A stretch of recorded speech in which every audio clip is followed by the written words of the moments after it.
All right, You're recording. time being 5:38 p.m., I'm going to call the meeting of May 11th, 2021 of the Tilton Northfield Fire Commissioners meeting, monthly meeting.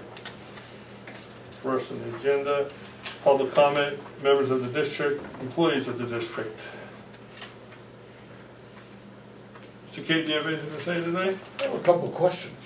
All right, well, you can follow on their public comment. I guess both of them surround communication. The website for the fire district is rather misleading. There's a number of things on there that are contradictory. For example, says that the meetings are being held at Park Street Station, but it also says that they're being held here. The scrolling across the top says that our buildings are closed to the public. Then it goes on to say anyone entering our buildings must wear a face mask. A little confusing. And then it says that our offices are open. So I'm wondering, you guys have talked a lot about communication, and just those little things are very confusing to the public.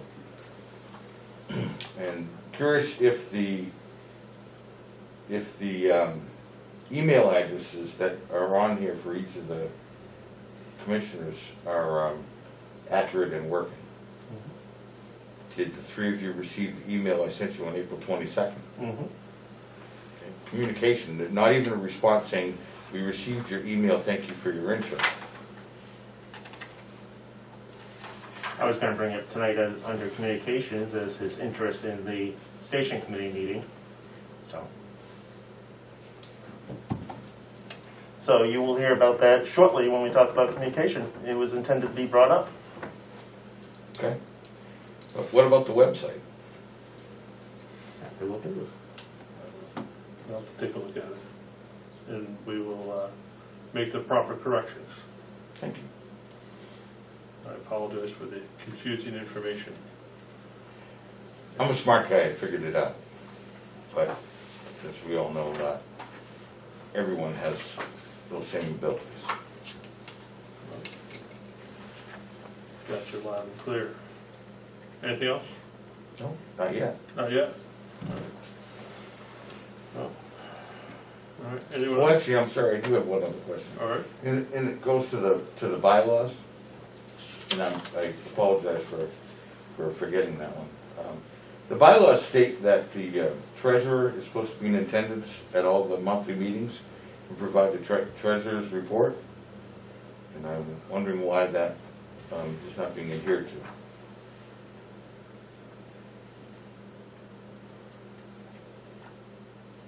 Treasurer is an elected position, and you really can't force them to do anything other than what. The bylaws of the fire district state that the treasurer will be in attendance at every meeting to provide the treasurer's report. State trumps local. He falls under the state. Yeah. Even though the bylaws state that, he still falls under the state as an elected official. How so? The same way the district clerk does.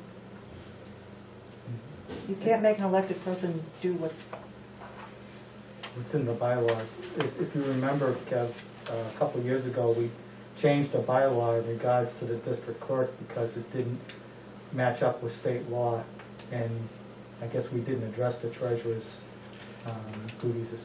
We probably should do that as well. What's the RSA that indicates what the treasurer's duties are? I don't know off the top of my head. I don't know. I'll look it up. And I'll email commissioners. I knew that was coming next. What's that? I said I knew that was coming next. All right. Make sure that we take a look at that. If we have to update our bylaws, we shall.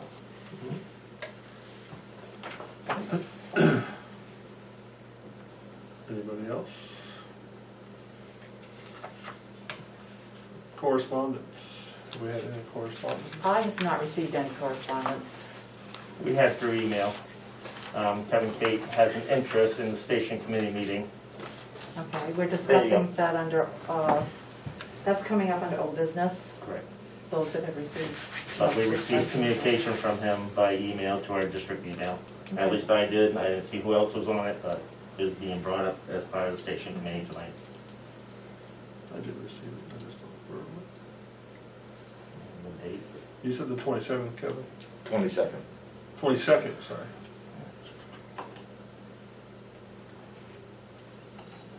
Yeah, I didn't look to see who else was on it. I know I saw it.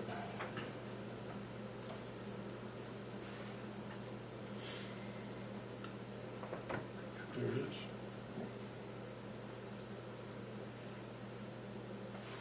I did all three of us. Okay. Commissioner Silly, Paul, and me.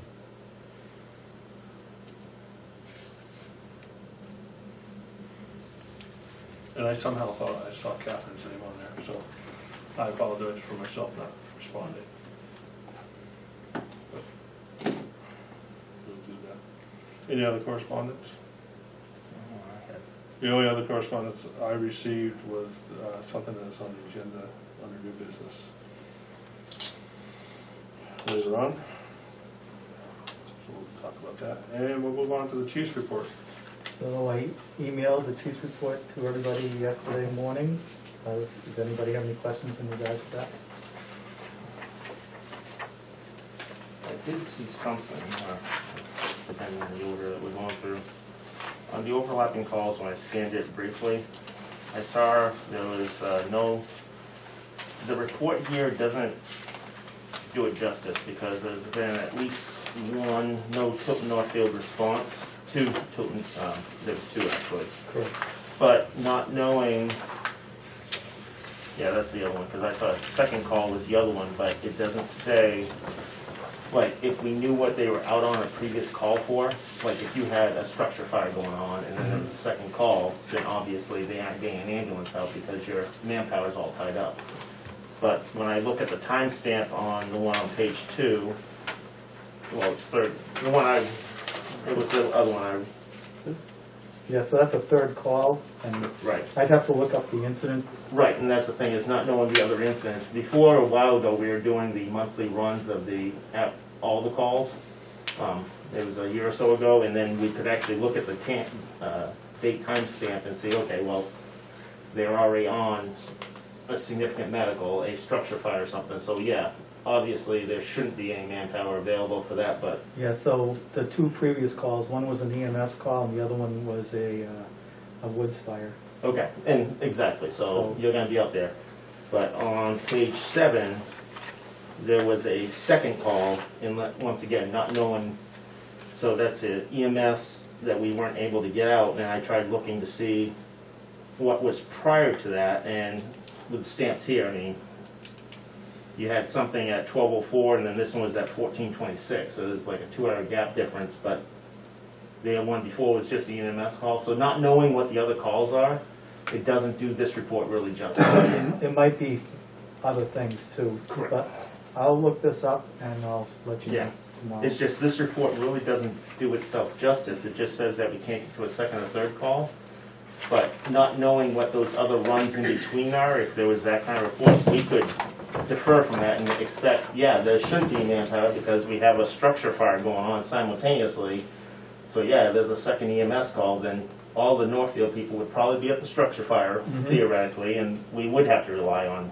Chief, I'm in Firehouse now, if you'd like me to look that up. So 5:53. On which date? So Okay, yep. that was April Yep, call 29th. numbers, Yep.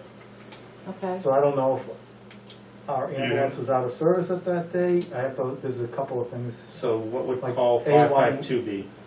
You had an Omega, an EMS call, a sick call, So- Omega. 552. Nope, that's 551. 551, 552 was an EMS call over on Bean Hill, Okay. and 553 was on Bay Hill. So, and they were like 14 minutes apart.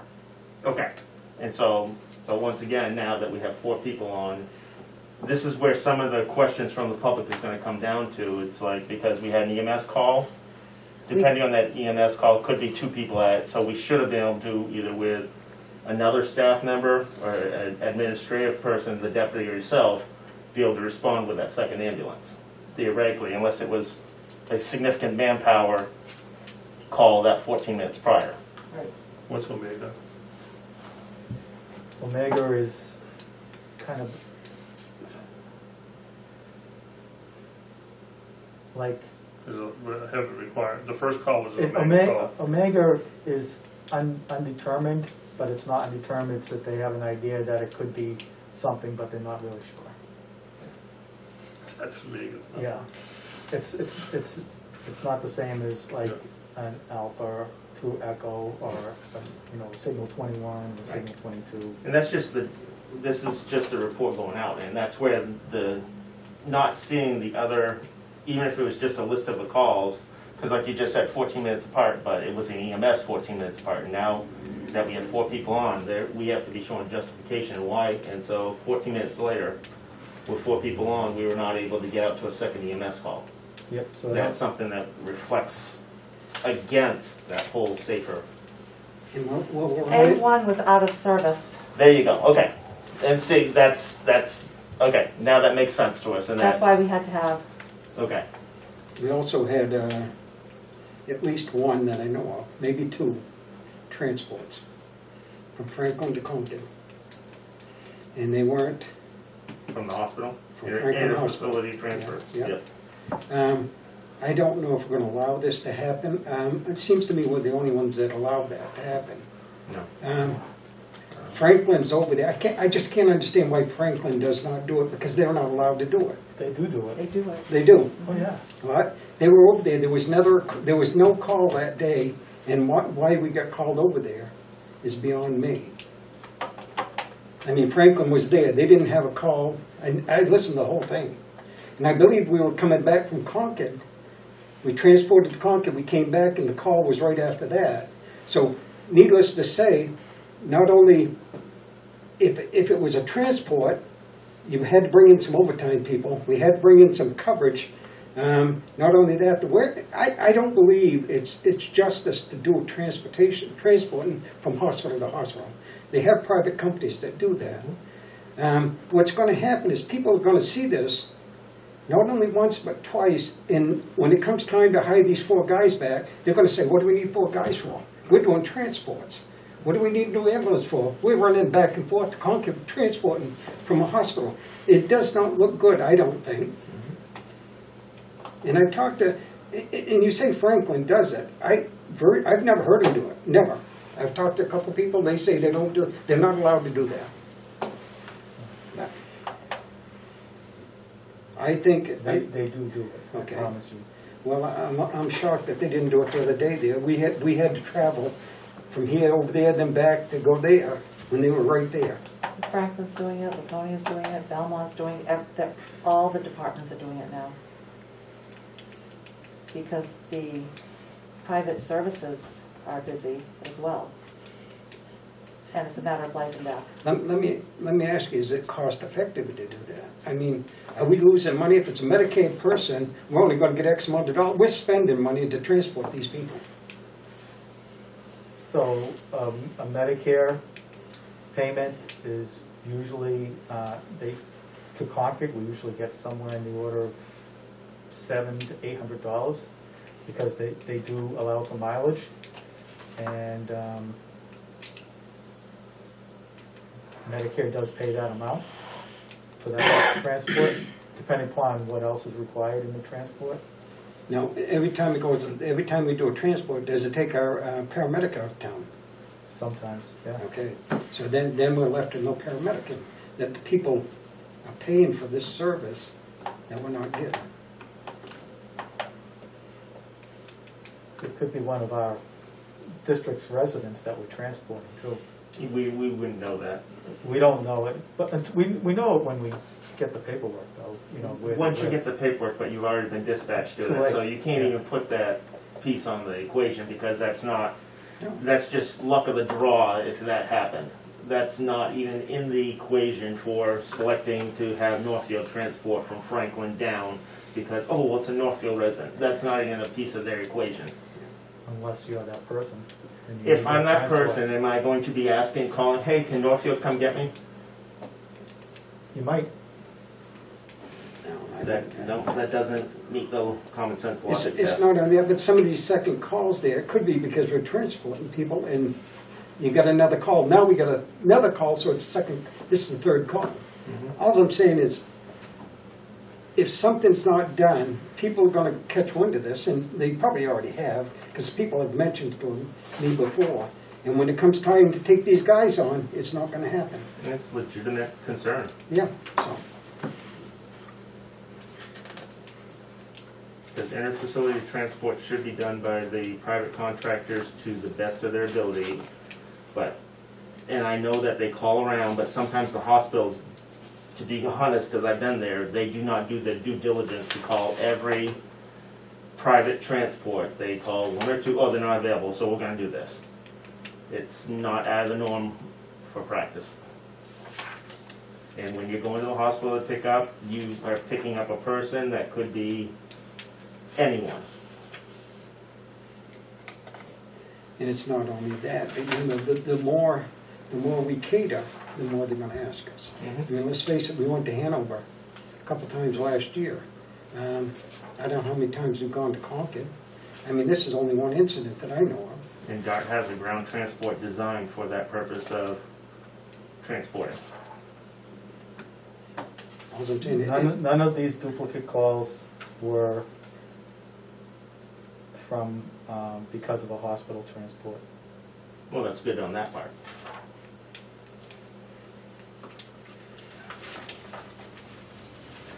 The part that I noted is this report doesn't do justice on that information. We're only getting to see a piece of the equation until we have to pull the computer out, and luckily you have the computer, but otherwise it leaves more questions than answers when we look at this documentation the way it is without all the calls listed. Because even the calls with timestamps makes a difference. Because as we said, 14 minutes earlier, identical. That alone tells us then that one I would still possibly ask the question why we didn't respond, but then A1 was out of service. Logical answer, absolutely. So that answered it. Not seeing that here, this report really just doesn't. Yeah. So, this is Firehouse. Okay. And it's Firehouse, you can only do so much with it, and it's being phased out. So my question to you then is, on 553, we had an ambulance go to Bay or the other street. So Tilton Northfield couldn't respond with Utility 1 or anything like that? We sent nobody to the second call? That's what it says here. I'd have to look in that Firehouse to see exactly what it says there. So that alone... So I don't know the circumstances around. That's a major operational thing, at least. And that's why I used to ask for that report of what responded, because then, hey, okay, a utility, or a car 1, or a car 2 responded, then I can see someone at least went there and stabilized while we waited for mutual aid to get there. Well, Sure. we did. Okay, but, so someone did respond from us, but we didn't put it in? I'm waiting for it to come up. Oh, I'm sorry. I closed it inadvertently. You're from EMS. If it's not documented, it didn't happen. Right. So there are two reports being generated, a Firehouse report and Tempsus. Yes, I understand. So Tempsus is the one that really counts, and that's through image trend. Mm-hmm. And so, like I said, Firehouse is being phased out, and we're going to be one of the trial agencies with the state for image trend for the fire reporting and records management system. And that'll be even cheaper than Firehouse. Firehouse costs us about $5,500 a year. Image trend should be somewhere around $1,000 or so. So you're And saying... the state will manage it. So you're saying under Firehouse, you can't print out all calls for the month. I can print all the calls off of them. Okay, so what I'm saying is what we're getting here is only part of the picture. So great, we're seeing one or two shapes inside the picture frame. There's a lot more to be seen, a lot more to be interpreted. It's not here. So what exactly do you want? Just, Personally, yeah. I want that run report that we were doing about a year ago where I asked you for every single run. Okay, I'll get that to you tomorrow. No, I want that as part of the monthly reports, is what I want. Now, what the other two may want, that's different, but for me, I want every month to see every run we did, because that answers a lot of questions. Okay. It does, it would answer the question there. Engine 3 did respond. What's that? Engine 3 did respond to that second call. No, They arrived on scene, initiated patient care. The 782 arrived. and that's what I want to see, that's excellent information we have, because this, as a public document, says we could not get a body on scene. That's what it says there, yes. That's pulled right out of the firehouse. But too. that's, So this is a we're looking public at document. so she's looking at the same records management system that this report comes out of that tells you that engine 3 was there. So if public is looking at things like this before an annual district meeting, do you think they're going to contact the station to ask, can you give us more detail, or are they going to come at you with this? How many people from the public read this report? Nobody, they don't get that report. It's a public report they can ask for. Yes. So I'm looking at a public report here, you're telling me no one responded.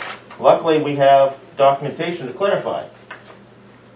Your error, I mean, something's an error here. So that means I'll have to, every time it says that, I have to go into the other part of firehouse and check to see if it's actually true or not.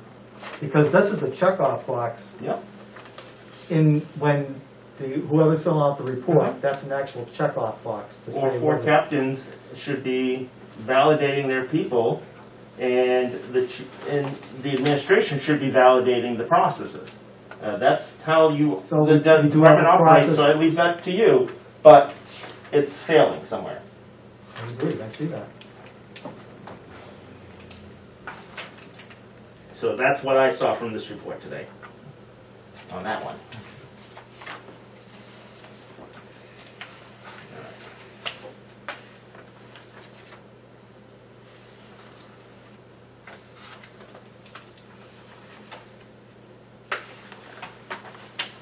Everything else, what I scanned out, that jumped out at me the very first thing when I saw it today. So just for fun, can we look at the 8th and just to see, did we have something respond to that On what one? on the 8th?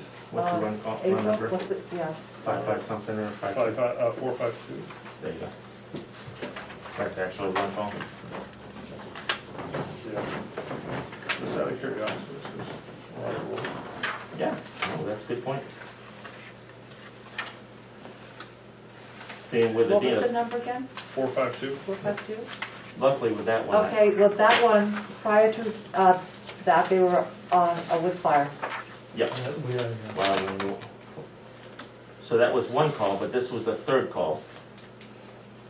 that was, They- they were at a woods fire. They were at a woods during that fire. call, and they had an EMS call just prior to the woods fire. Yeah, they had like, Okay. they All had, right. at so 1600, they- they had Yeah, 1600 was the, yeah. So at EMS. 5:35, they had an EMS over on Summer Street. At 6:30, they had a woods fire over on Munsey Hill. okay. And then at 7:30, they had another EMS. Which, once again, with a woods fire or something like that, that's where we They're all logically, tied up. I personally logically would expect that you would be manpower dependent at that. So Yeah. that one makes a lot, seeing that information, that's how it kind of builds the whole picture a little bit better. Sure, I get it. Now, is there any way we can tell Oh, what? how many transports we did? Because I got a feeling there was more than one. Transport. To So Concord. inter-facility. Yeah, We transport to Concord all the time. That'd be hard to figure out, really, seriously. With Tempsus, So are you talking this year? no, I'm talking last month, Hospital to hospital? Oh, yeah, last month? inter-facility. just last month. Is All right, hold that Tempsus- thought. Does Tempsus have that as a checkbox? Well, it depends. It was how it's not the dispatched. Saturday, the Saturday before, I So think. we're talking April. Will you hold on? There was a day, I thought there was two right in a row, or within a short period of time. like I said, I don't sit there and listen to it, but I know there was one. So the problem with that is like if we go to the vet's home, they call that an interfacility transfer. That would be do. as well, yes. If we go to the walk-in Doctor's clinic, office, yes. that's an interfacility Yep. transfer. We So if had one in April. Okay. So Yes, you're right. And what about? Because I'm just looking on the there was one. different Well, things. and that's I'm where we finding run this. into, you know, the Oh, vet's that home, place, that was That The- was vet's cool. home. Yep. So urgent care. on May 1st, there was an emergency recall, but we're not discussing the monthly pay. On May 1st, there was not a recall, I'm sorry, transfer. Oh, what was the original facility? It was an emergency transfer from Franklin. Okay, so the original facility would be. That's just going by the text that I get, and I may not get every text. I have no So we've idea. had 3 this month so far, but I don't know where they were from or where they were to. Okay. You know, they could have been from the vet's home to Franklin, Absolutely. or from Clear Choice to Lakes. Because like Belmont, Because I we know do goes get, from. we get a lot of those. Yeah, or Clear Choice Urgent Care, if they Yeah. have a slight cardiac rhythm, it's like, it's a transport. May Absolutely. 6th, May 6th, there was another emergency transfer. And they're gonna keep expanding. Yeah. Getting bigger all the time. Did you hear that? Yeah. There was another one on May 6th. Also from the Veterans Clinic, that's an interfacility transfer from Yes. Okay. 630 West. I'm On I'm 30 looking West them Main up in a Street. different way right now. Yeah, I just didn't remember. So that's what makes it so hard when you talk about the It does. facilities, because we have several, you know, The and data input in, absolutely. Where you got the facility in Northfield, you got Yes. Veterans Home, you got Clear Choice. Clear Yeah. Choice, And yes, then the vet's home, Clear Choice, I have. you got the 3 just in our Veterans Home, district. right, Veterans Home, I think they had 2 back to back the other day in the morning. Veterans Home. Veterans Home.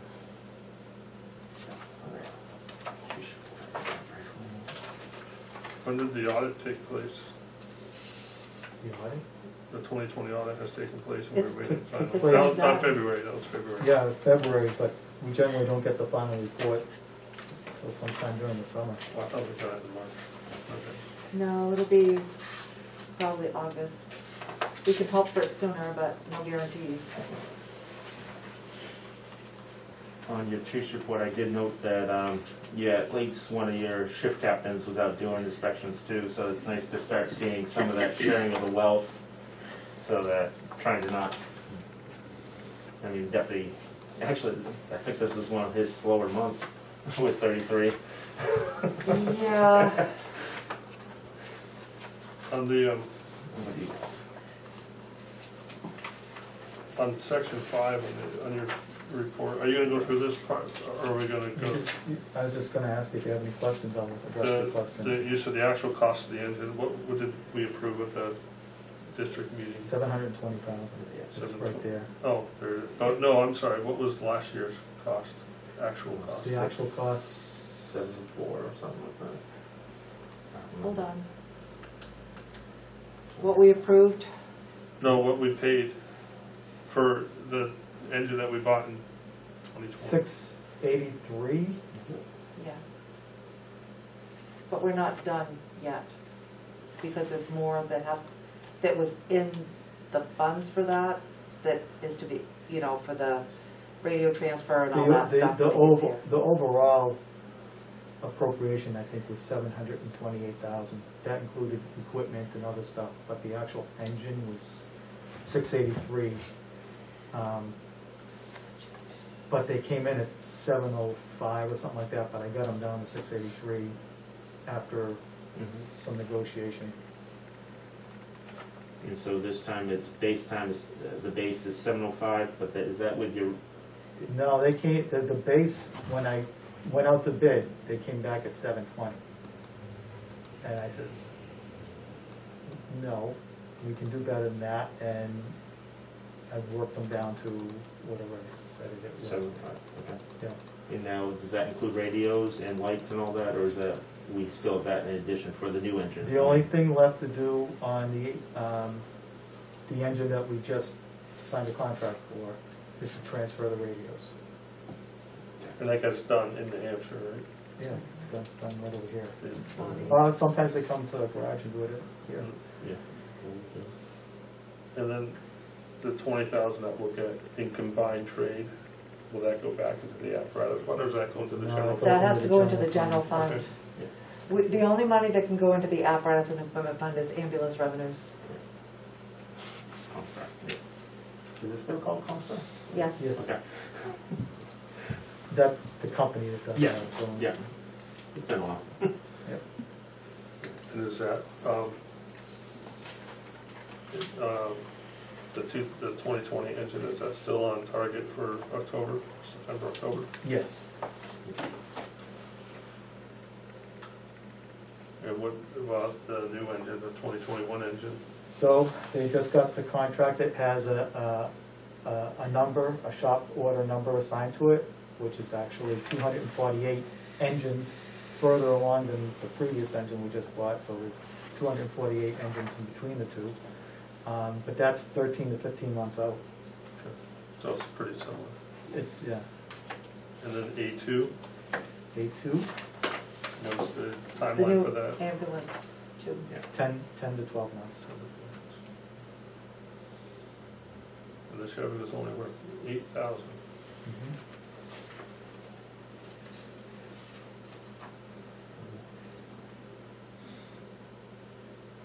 Who's Greenwood? Greenwood Emergency Vehicle, Oh, it's the dealer, for the ambulance? yes.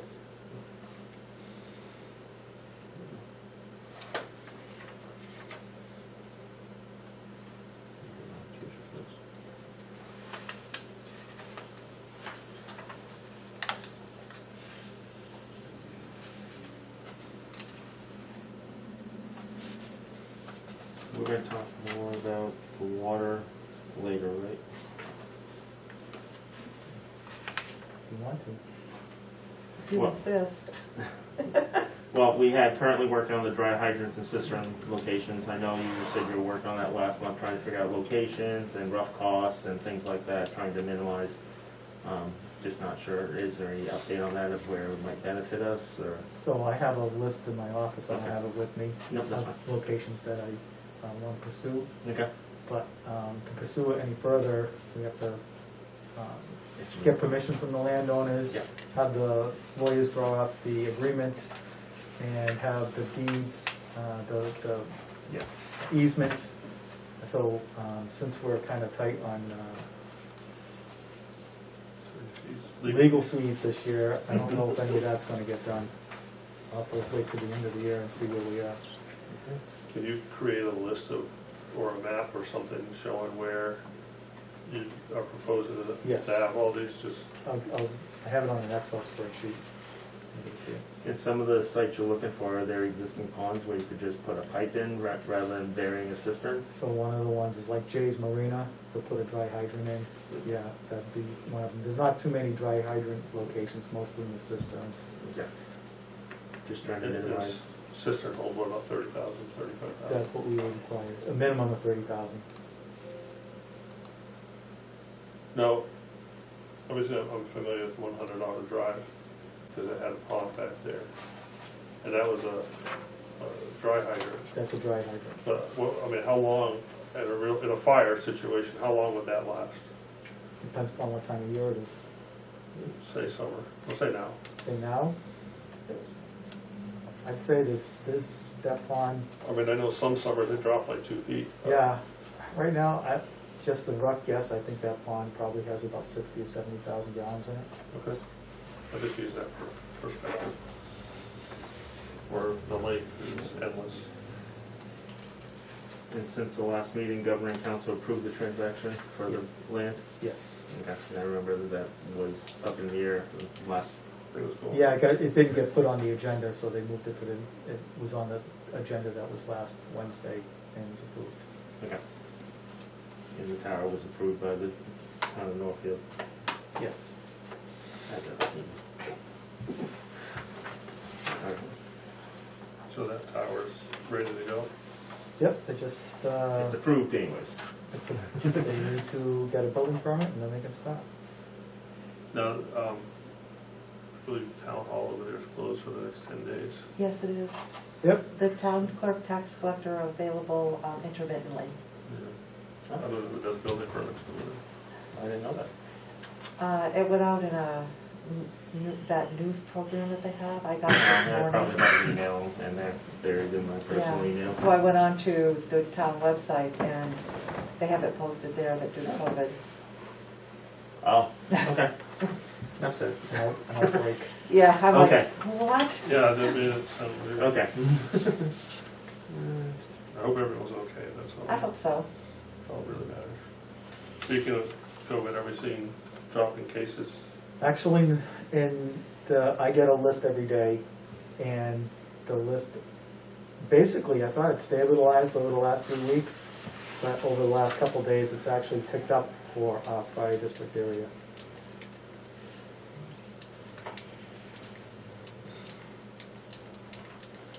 Statewide, it has been going down.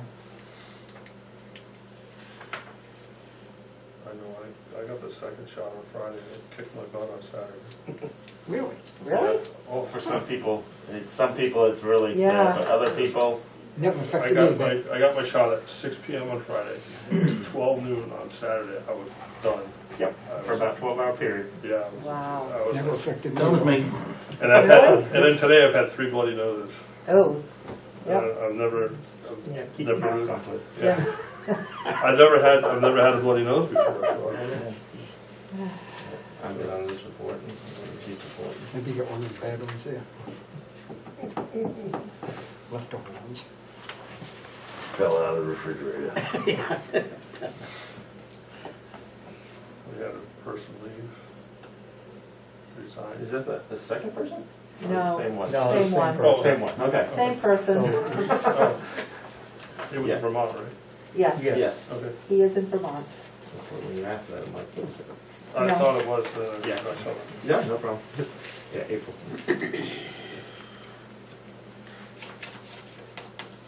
All right. Any other discussion of the chief's report? I have not had a chance with the budget. I don't know if anyone else had anything that jumped out at them on the budget. Nothing jumped out. The budget committee meets again on The 11th of June. 11th of June, thank you. I still have on my May calendar, so. That's okay. If I call you on Friday, it's just because I'm damn. It's fine. The June calendar will be going out in a couple of weeks.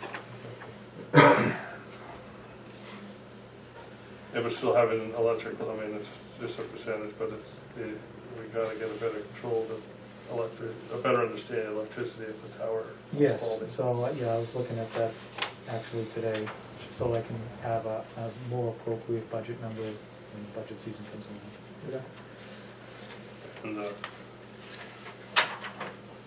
Center Street Station other, oh, that was the The boiler, boiler that went, Yes. Yep. what was the final repair bill on that? $9,500. So outside, we've only spent $300 on maintenance at Center Street. Yes.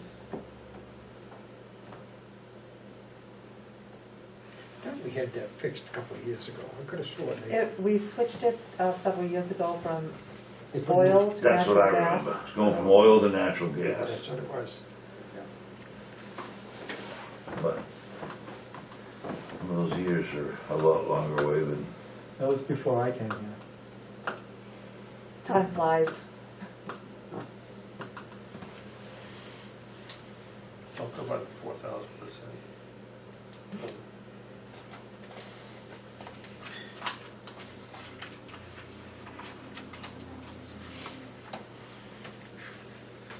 The Opticon repair, I see that was high. What did we end Yeah, up having? when they were repairing something, they found an additional part that was broken, so I said, go ahead and repair it so it works. That was the system entirely operational from border to border. Yes, it works. Everything's working right now from border to border. Do we need to thank Jason Wright for getting us in contact with the state and Yeah, saving us a bunch I of, contacted Senator Tnfd about that as well. And that may have helped us as well. his pushing it, that's good.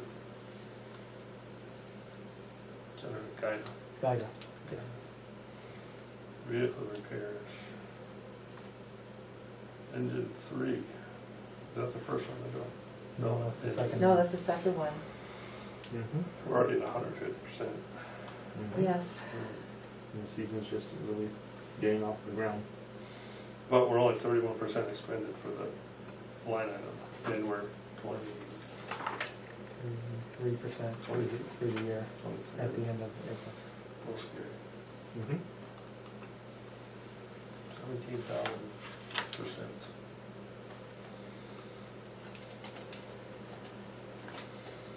All right. Any, have we had any other issues this month? Unexpected? We had to send engine 1 to get fixed again.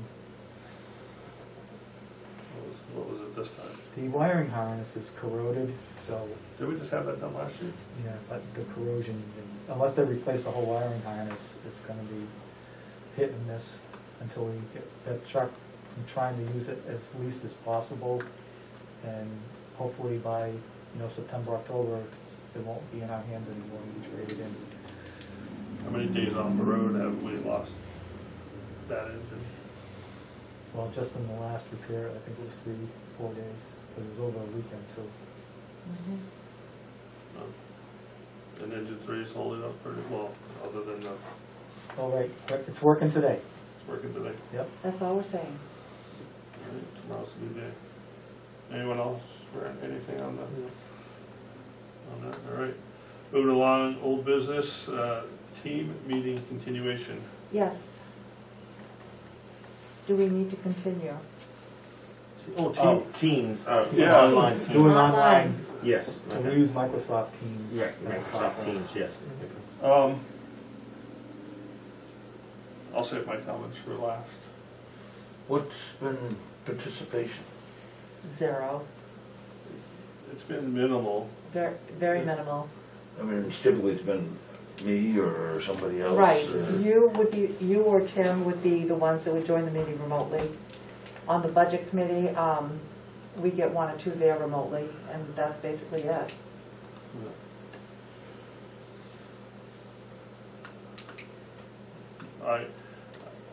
I personally feel that we should still offer it as an option currently. Every other board that I sit on still uses it, or not, may not be Teams, but whatever the equivalent, go to meeting. Video. Yeah, using something for access. Actually, in the town of Tilton last week, we had a public hearing on issues on the tree streets. And we had, I think we actually had more people online than live. But again, that was social distancing, that we couldn't have as many people in the meeting room as could that, but we had 7 or 8 people online. I think we had 6 people in person, so we had like 14 people present for a public hearing. And I don't know how many people were handed a flyer, personally handed a flyer for that.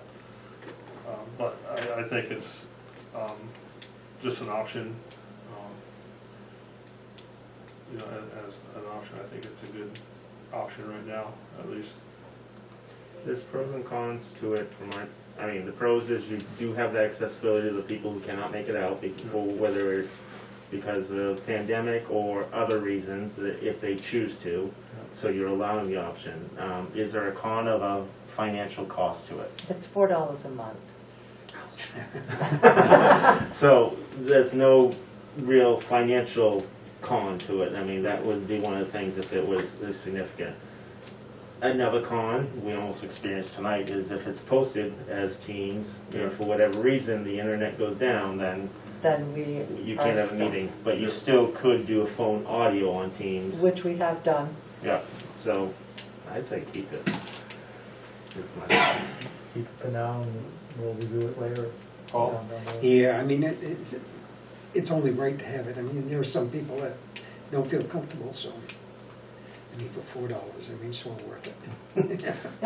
It's well worth it. Yeah. Right. because all it's gonna take is one person to complain. That is true. Yeah. But we had to put it out there. Absolutely. No, No, it's just, I appreciate that. And that also brings up the other portion of that. You have a mask mandate. Mhm.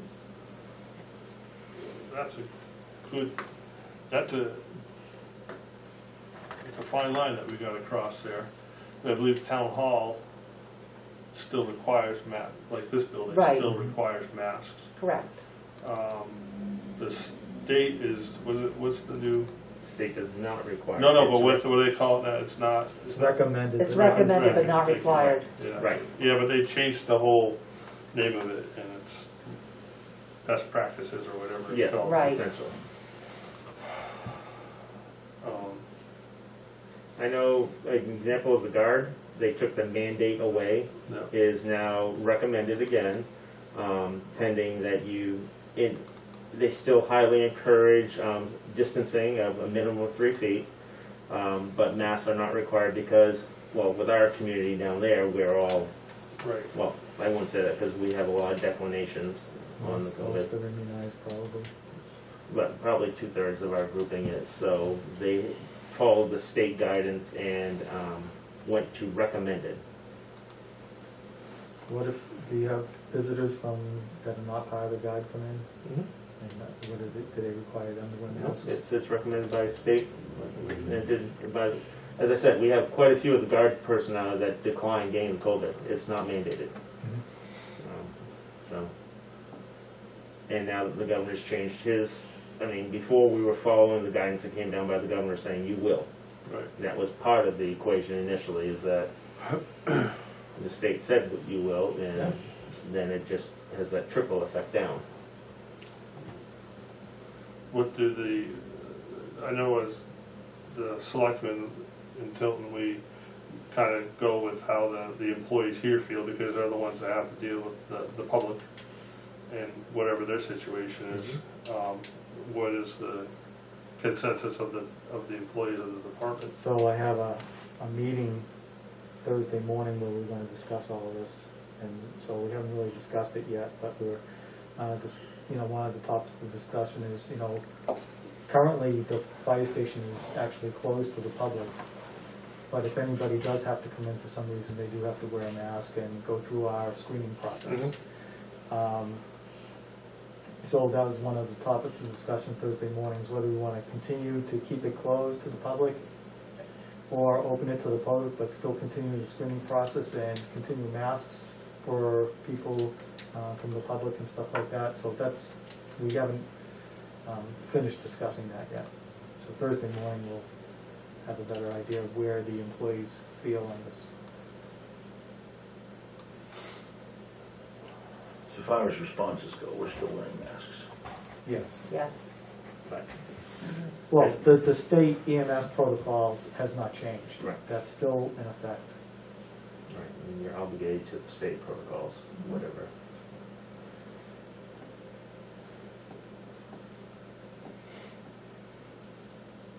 And all of the full-timers have received the vaccine. Right. We don't have anyone to send vaccine. They all did, in-house. yes. How much interaction with the public do you have in the station besides fire permits, which are done down on the bay floor because they don't go up the stairs? So mechanical permits for, gas piping and things like that, they come upstairs You usually. can see Beth at that window. See Beth or Kathy. Yeah, they see Sometimes- Beth and the Sometimes the mechanics and deputy anybody has to else. have. Also, sometimes they do go beyond the lockout door. Yes. Yes. Okay. I do the deputy's appointments for his inspections.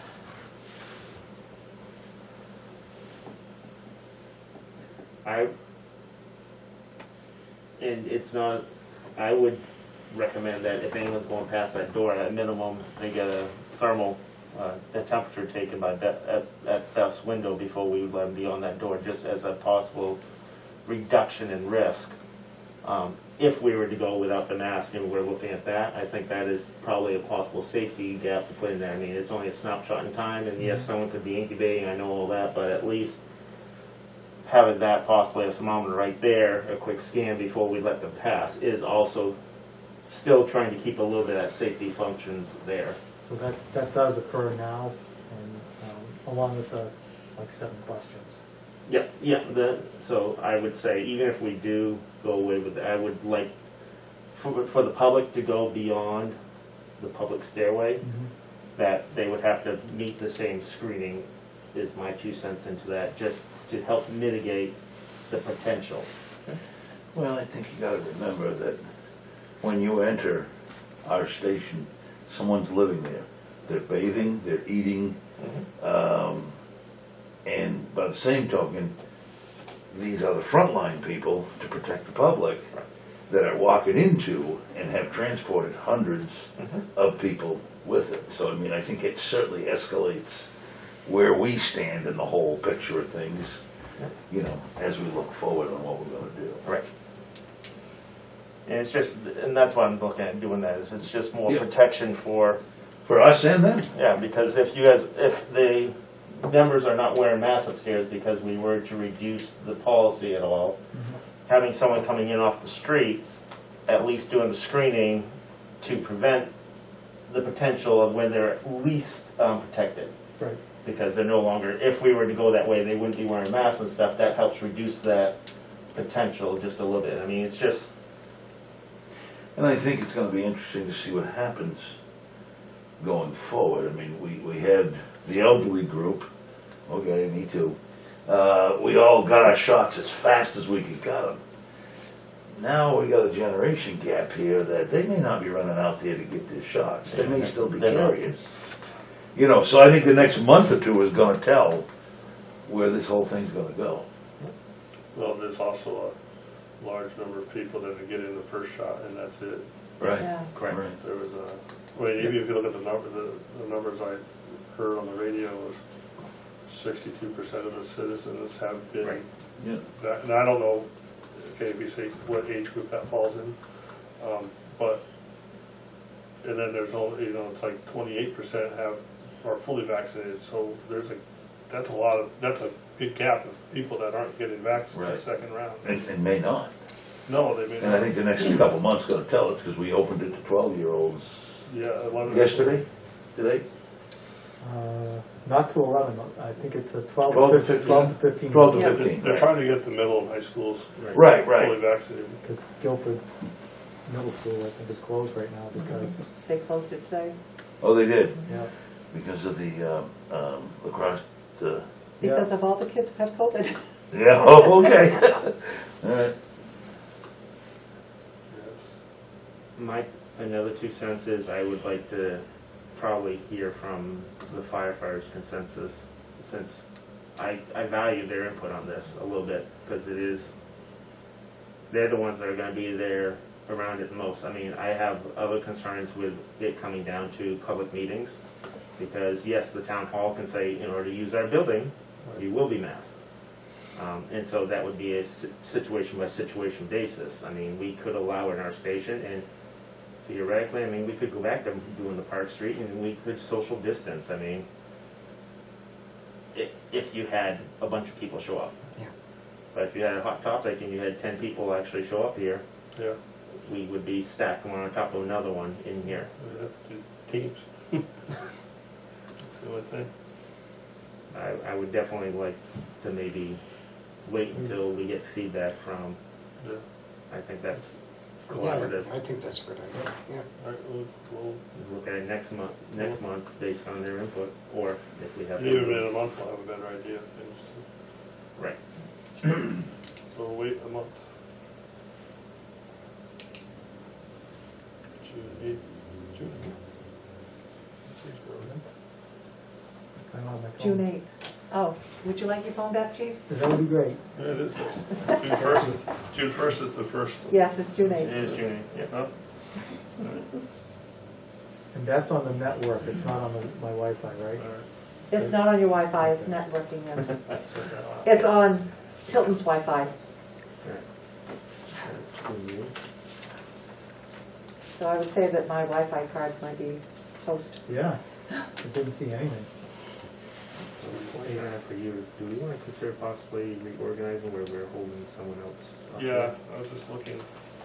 That would be, in the new business. Yeah, if we wanna do We it. can always flip new in front of old. Yeah, I'm gonna flip and go to, Well, the new business. Since we have a gentleman from Lake Street Mutual Fire, I'm sure. This is Chief John Goldman. Do I come up and see you? Um, Or just swing around? yeah, you can swing it. All right. Actually, I'm just gonna move this closer to him, yes, please. so we can pick him up. And what's your name again, sir? I'm sorry. My name's John Bolton. I appreciate your consideration for the time. Golden. MAN. Gold man. Oh, old man. Yes. All right. He's got a mask on, can't understand. Should get my name put on the side. I could, my eyes could not find the badge. All right. So, So you got a letter, yes, so I got a letter from, did I forward that to you, Chief? yes, from the Northfield Board of Selectmen requesting a It meeting. just came to me. It was a, Chief? it came from the town administrator. And it was a request to meet June, first. is it the first? Yep. Okay. Hold on.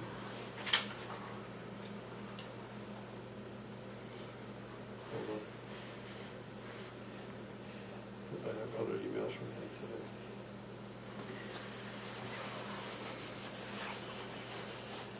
I think it was. It was, they basically would like to meet with us on their June 1st meeting to discuss their,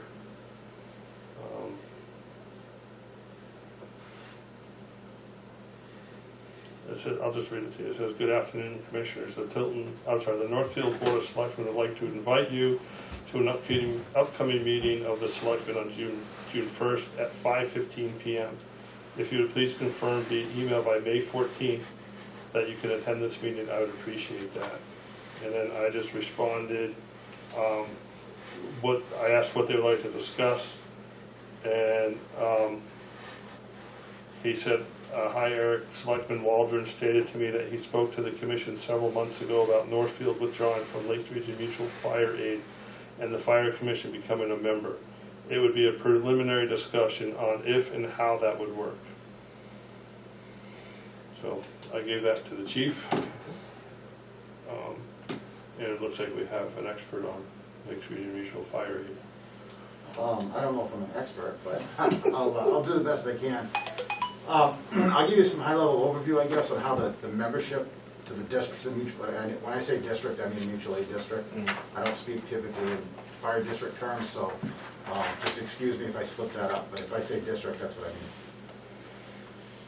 So the district itself was established in the 50s, right? And everybody was members, and obviously there was a lot of different things that fire departments needed back then that they couldn't either purchase on their own, or the idea of mutual aid, you're stronger when you're together with somebody else. Maybe you have a ladder truck and I don't, that type of stuff. In the 70s, we started the dispatch side of things, and it's progressed to where it is today. The mutual aid district, although my job is to run the district and manage the mutual aid coordination, all that stuff, a lot of that stuff is really done by the dispatchers and the communication side of things. Our relationship as a district is typically with each community. So in this case, Tilton and Northfield, and we as a district don't necessarily care who we dispatch to your calls, right? So here, Tilton and Northfield have selected the Tilton Northfield Fire Department for their fire service. Meredith, for instance, we dispatch Meredith Fire, and as part of their agreement with us, we dispatch Stewart's ambulance for their ambulance. Doesn't matter to us. We let I say let, but each community gets to pick, if you will, who dispatches them. So our bylaws do allow for a fire district to be a member. It becomes a little bit hinky. We don't have any fire districts that are members. By being a member as a community, the town of Tilton and the town of Northfield each have a seat on our board of directors as directors. So they have the ability to have an active involvement in the direction of the district. Primarily, the board of directors oversees, there's 35 communities, so there's 35 directors today. each of those directors elect a number of 5 to become the executive committee. The executive committee is really like my board of selectmen. The rest of the board of directors is kind of like my townspeople that are active in meetings, and then everybody who lives and works in the district is kind of like those residents that don't necessarily come to meetings. Kind of an easy way to put it. So, if Northfield were to withdraw from Lake Region Mutual Fire Aid, they would have to certainly find some other agency to do their dispatch services. And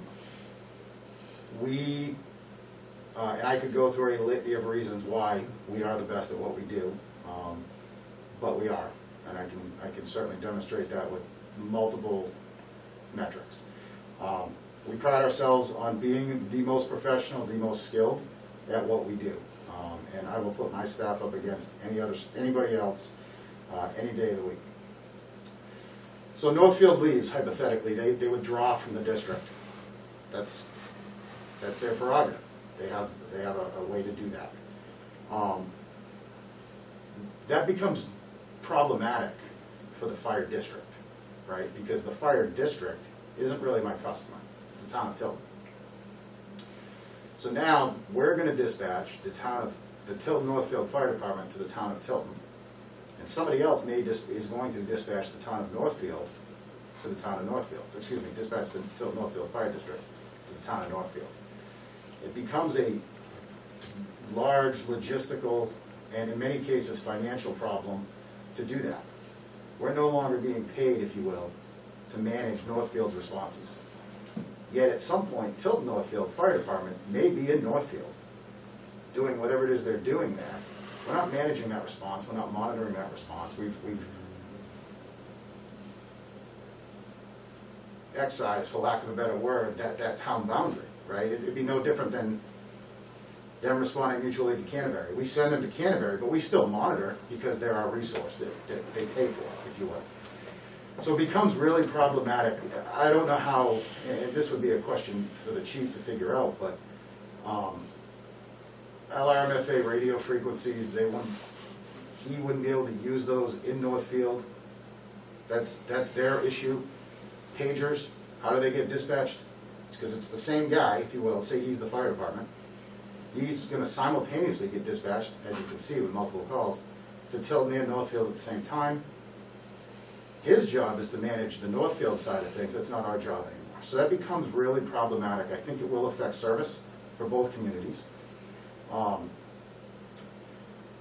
There was some discussion about potentially the district becoming the customer. Tilton and Northfield would have to withdraw from the district. Both communities lose their director. The Tilton Northfield Fire Department becomes the customer, if you will. Maintain one director because that's the one customer. Even that becomes problematic because the bylaws allow, it's very easy on how to get out.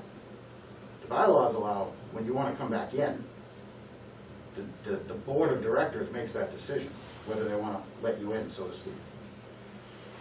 So the way our budget works is there's three numbers that become the budget, if you will, become the assessment, the community assessment, which Tilton and Northfield each pay today. Population, equalized valuation of the entire community, and a fixed factor.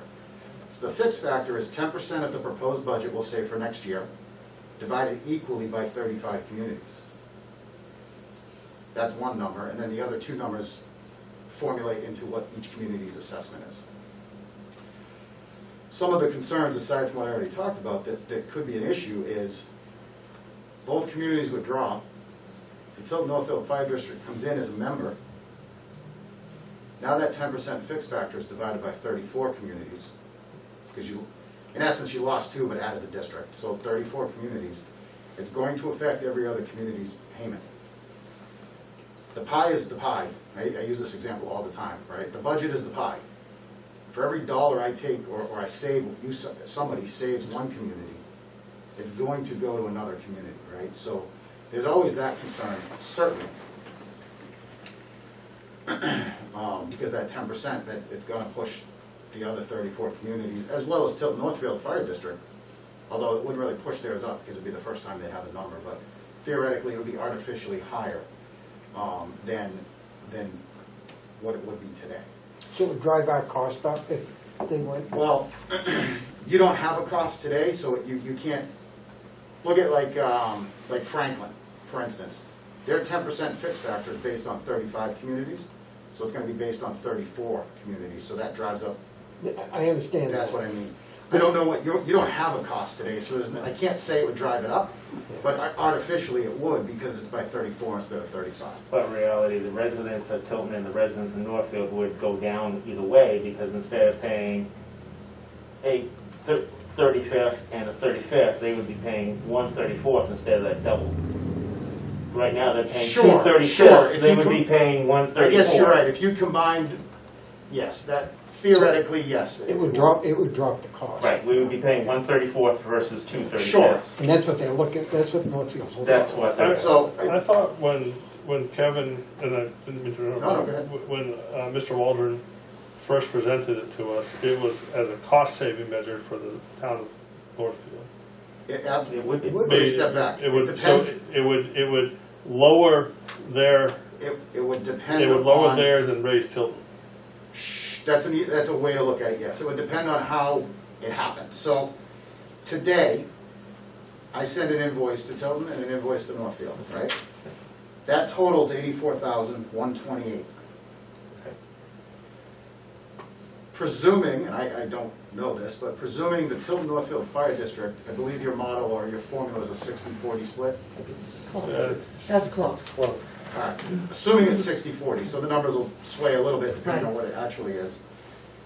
Tilton would pay $50,476, Northfield would pay $33,651. Wait, can you repeat that for me? $50,476 for Tilton, Mhm. $33,651 for Northfield. Again, there's a small swing depending on where you are from 60-40. Yeah. Today, 2021, Tilton's paying $41,128. Northfield's paying $42,999. So ultimately, what you see, if you were to do that model, right, and for the district, for us, I can't say we don't care. We do care, right? We want everybody to work harmoniously. We're stronger together and that type of stuff. But we would ultimately recover, if you will, the same dollars. What you would see in a scenario where the district becomes the customer, aside from Tilton and Northfield both losing a seat at the table, the town of Tilton's cost would go up about $10,000, $9,000, and the town of Northfield's would basically go down. So Tilton ultimately, in your formula, Tilton would take that liability, if you will, about $9,000 to $10,000 from the town of Northfield. On top of that, though, those numbers are a little off, but if Tilton Northfield, you know what, I figured out those numbers incorrectly, I apologize. The split that I just gave you would be incorrect. The split should be based off of 77,283. Because that would be the cost, if you will. So you build 77,283? Nope, that's what would be billed. Oh, If it went to If 34 Tilton Northfield communities. was the customer, not the two communities, it would be 77,283. Okay, so instead of 84, it would go down to 77,283, okay. Correct. Okay. And that's where some of that fixed factor comes into play. The budget's the same number at the bottom, so that number, whatever that delta is what partially would get pushed to each of the other communities. so the difference between the 84 and that 77 is going to be gobbled up by the other members. So, correct. $6,845. Using the correct numbers, 3913 would be Northfield, What was it, 39? 30,913. And is that the number that would, okay. So And what would the Tilton previous be? numbers about the 41 and the 42 are correct. That is the 2021 assessment. And what would Tilton be on that?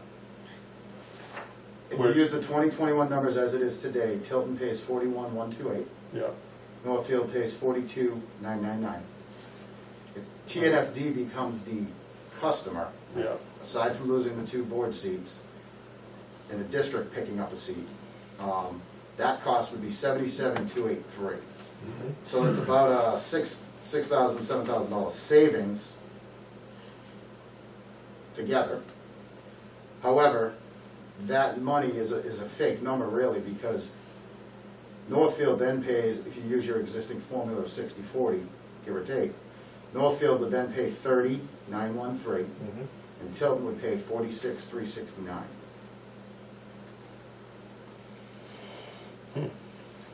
So aside from the dollar amount, obviously a concern, not for me, it is for me, but both communities lose a seat at the table. In essence, you know, Chief Seatar is actually Tilton's director, so I don't presume that's going to change. That would certainly would be the district's choice at that point. And Northfield does not have a director at this point.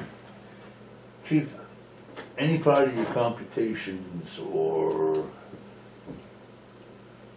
for a community or your building for a community, is any of it based on usage? It's not. No. It's not. We have this discussion. Usage or demand? Sure, we have this discussion every few years. I was just talking to Capital Area about it today, about something different, and again, it comes down to piece of the pie, right? But more importantly, this is the discussion we have all the time. The town of Moultonborough is not even close to our top 5 busiest community. Probably not even top 10. And if it is, it's down by the 10 area. They're our second highest contributor.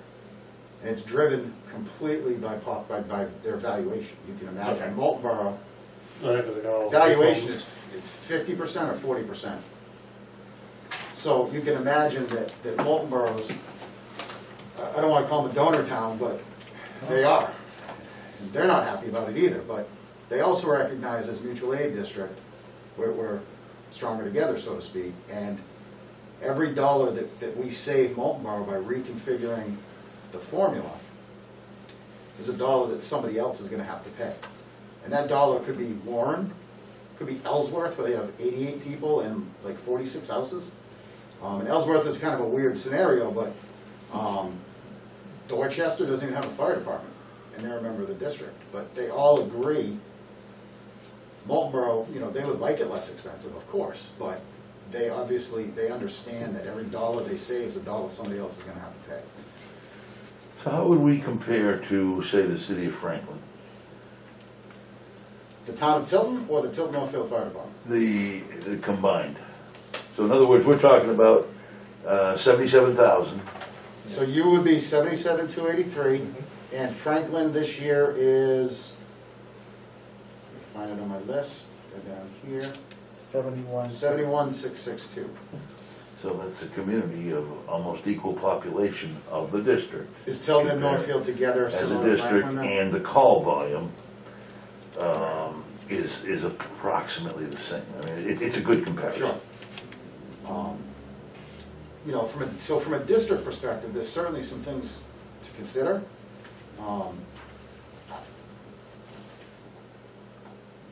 For the amount of dollars and the difference here, I mean, we're talking, and I would be happy to have literally the same conversation with Northfield if that's what we come down to, but we're talking about a savings of $10,000.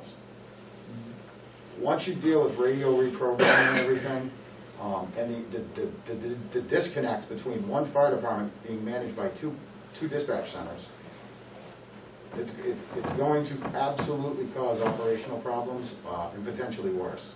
My fear is Tilton Northfield gets pulled into, we'll say Northfield for a building fire. I don't have any control over how that gets operated. And when the chief needs help, I trust my people explicitly.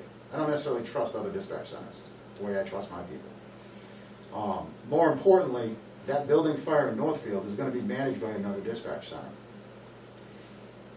We're not going to pay, we're not necessarily going to monitor that. Battery low. Battery low. We're not going to necessarily monitor that. So what happens when Tilton, we have another call in Tilton, we're going to dispatch Tilton. Now, our systems are in place. If the chief doesn't, if nobody responds, we're going to go to a retone, and we're going to get the help. That's what we do. But there's something to be said. You know, we have 35 communities, 1,600 square miles. If you're in the middle of that district, all you have to do is say, you know, third alarm, fourth alarm, whatever you want. We just make it happen. The communities that are on the outskirts of that, it's always inherently a little more difficult for us to help them because we're reaching into other districts to get their mutual aid. And the chief knows he's on the edge of that already. It is problematic. So there's a couple of options, theoretically. Everything stays the same. Northfield actively participates in the board of directors, where they have a voice. Certainly, if somebody wants to get the records, I can certainly provide those, but participation has not happened in the 4 years I've been here.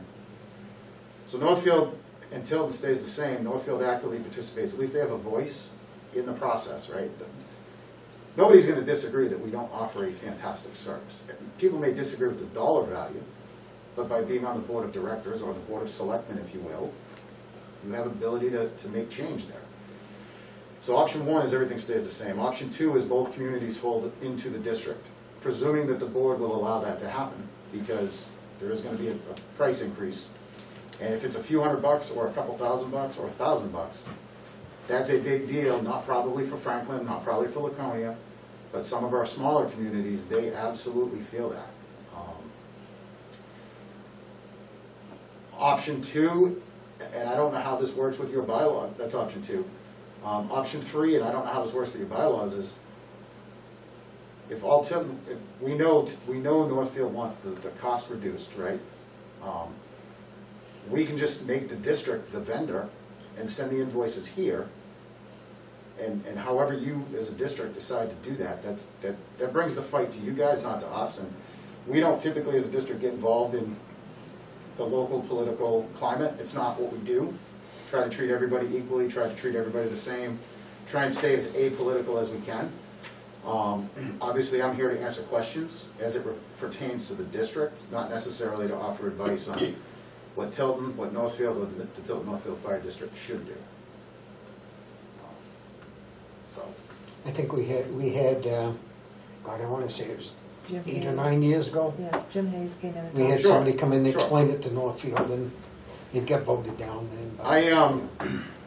but- 4 years ago in 3 months, I think I got briefed on that exact same thing from Jim when he left. I succeeded him as the chief here. It pops up, these discussions honestly are not abnormal. They pop up here and there, different pockets of the district every few years. And it's not a bad thing. I mean, everybody should be doing their due diligence. She's actually my boss, he's the chairman of the board.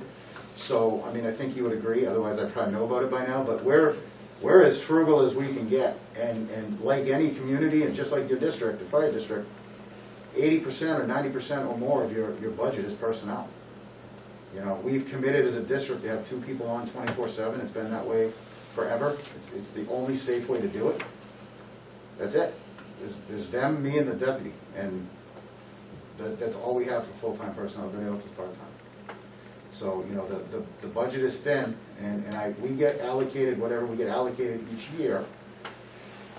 Due to several reasons outside of our control, we've been able to turn back a fair amount, 5% of our budget probably, right around there, maybe a little more, for the last 3 or 4 years. Mainly because we had a dispute with a vendor that ultimately we weren't paying a pretty large cost each year. We've now broken relationships with that vendor, and we have some reserve money because of that. But, you know, we don't spend to zero. Just because I'm allocated the money doesn't mean I'm going to spend to zero. I'm going to be as frugal as I can. But the other side of that, and this might go more in depth than what you're looking at today, but if you picture us to be a municipality, the district, our district as a municipality, we don't have a reserve fund that we can fall back on in times of crisis, if you will. Our checking account, we're typically a business that spends to zero every year. That's what we should be doing. We don't mail out assessment payments till March. So January till March, we don't have any income, right? Our income doesn't start coming in until March, all the way until July. So through Jim Hayes and myself over the last 4 years for me, we tried to manage our cash in such a way, we used to take a $150,000 line of credit. We haven't taken it in the last 3 years. This year, we didn't even apply for it because we didn't need it. I felt confident that we didn't need it. If you looked at our books, if you will, they don't square up probably correctly until everybody's assessments are in, because we transfer money, if you will, from our savings account to stay afloat the first quarter. And then once all the assessments come in, we pay ourselves back into the savings account and then move forward with, you know, whatever our expenses are. So it's a tricky balance, but I can't stress the frugality that we operate on. It really comes down to, you know, what Tilton wants, what Northfield wants, what the district here wants, and how that comes out in the wash is I don't want to say it's not my, I don't have any purview over it. Certainly, I have my opinion, but I'm here to just provide whatever information I can so that everybody can make the best decision that's right for them. If I could ask you a question, Chief, and I think the answer is obvious, but maybe it means something more coming from you. Which community utilizes your service more?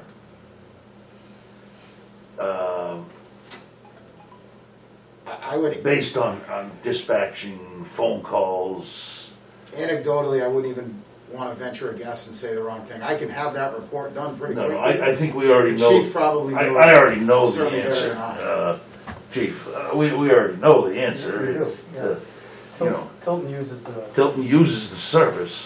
almost exactly the same as formula does on the assessed values. So Tilton uses about 60% of the service and Northfield uses about 40. It's actually a little bit more Sure. either way. Sure. But, And to answer your question from earlier, Chief, it wasn't really a question, but we don't, it's some of it's urban legend, because I wasn't here in the 50s, clearly, but it's, we don't include a usage, if you will, into the formula, because the understanding is whether you do 100 calls a year or 5,000 calls a year, the building still needs to stand, the people still need to be there.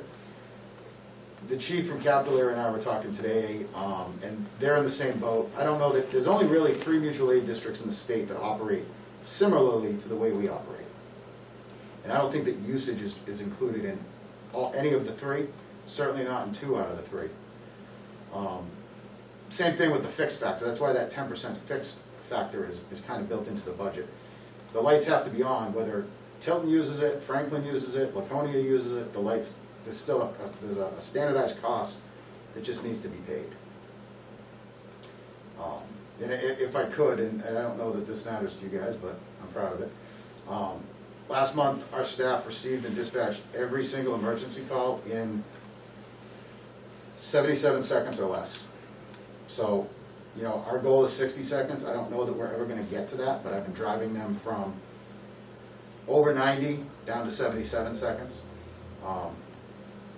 We have some of the best, if not the highest trained people in the state, evidenced by the support that the executive board and the board gives us for our training allowances. But we do a tremendous amount with what we're given,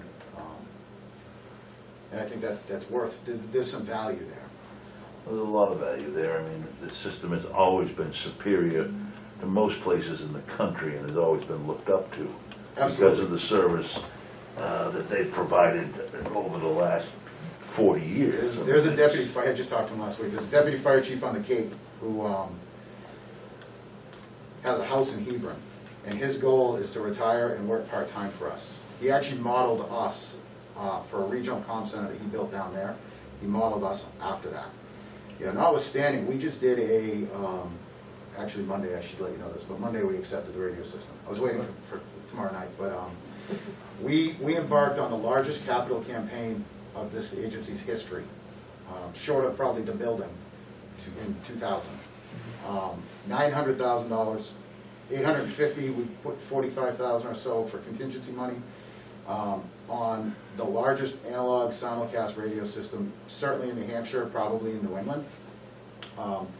We just accepted the project the other day. We're about $40,000 under budget, as expected. We only used about $7,000 or $8,000 of our capital, of our contingency dollars.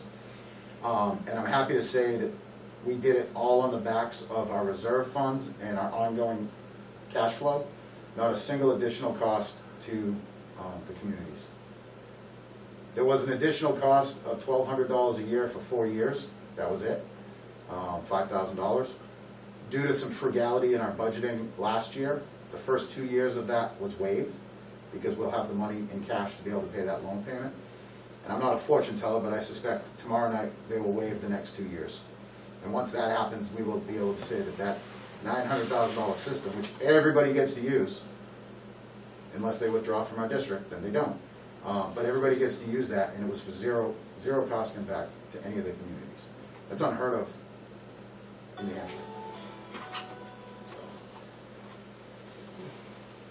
it's kind of what we do. I'm certainly welcome, and I know we've offered this before, if you guys, or Northfield, or Tilton, or any of our boards of selectmen, specific, or you guys want to come over and take a tour, we're happy to put that show on for you and kind of show you what we do, what we offer. You know, we offer, myself or the deputy or both, will respond to scenes right beside the chief, do whatever he needs, whatever he wants, add an additional chief officer to the span of control. We offer a mobile trailer, a mobile command post that's fully outfitted. The other thing that's important, probably doesn't matter to you guys as much as Northfield if they're considering leaving. The other thing that I think is extremely important, in the 4 years I've been here, we've never left our building. We've never left our building since it was built. When we built that $900,000 radio system, we built that in such a way that our building could become a hole in the ground. We could still dispatch from a portable if we had to. More importantly, we're venturing into a new CAD system. That was the previous vendor that we got no slight argument with. It's been resolved amicably. That's going to be a cloud-based CAD system. It's planned on being deployed, ready to go by October, November. And once that happens, we literally will be able to dispatch the entire district from my car, or any car. And that, people don't think about that. It's hugely important. One of our sister agencies has resided with us on 3 separate occasions in just the 4 years I've been here. And I'm like the captain, man. The ship's gonna be on the bottom before I jump off of it. And as a comm center director, it is my worst nightmare ever to A, have to admit weakness, and B, have to abandon my building. It's just not something I ever want to do. We're obligated to provide this service to all of our communities, citizens, residents, visitors, everything. And we're positioned in such a way that if a community was interested in leaving, there are some significant things aside from dollars that they need to look at. I sit on my board of selectmen. I used to be the chair. I somehow got roped into being the vice chair this year. I would never ever want to explain to my citizens why their 911 call didn't get answered or dispatched for $10,000, hypothetically. So that might be a conversation for another community, but I figured you guys might at least want to be transparent with what I would say to you versus what I would say to, in this scenario, Northfield as well, or the district, or the town of Tilton. And in order to get the district to buy in, you would have to get, the district to become a member. They'd have to be approved by the board, but also the 2 towns would have to approve to meet in the middle. And we saw how well that went with the river. I mean, I would say this to them as well. I think the best scenario is, and it's not a secret, it's public record, so I'm not speaking out of turn, but the town of Northfield has not been to a board meeting in the 4 years I've been there, and I would guess prior to that, just as long maybe? Since I've been here for 7+ years, a board member from Northfield has shown up once. And of the other 35 communities, they don't all show up at every meeting. It's 4 times a year for the board meetings. The executive committee is every month. It doesn't have to be every meeting. I would be willing to bet of the 35 communities, we probably see 28 to 30 over the course of the year. Certainly a lot more in September or October when we vote on the budget, because that's the big meeting, if you will. But the best option, in my opinion, is to maintain the status quo, and they can take an active role. If in 4 or 5 years they feel like they haven't had a voice, maybe that's an opportunity to reevaluate. maybe it's an opportunity to reevaluate your formula. That's beyond my scope, but after spending 15 years in politics and 25 or 26 years in this business, these decisions driven by cost are not always the best decision, ever.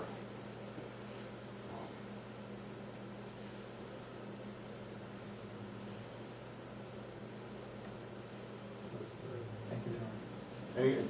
If anybody has any questions? So, I do. Sure. So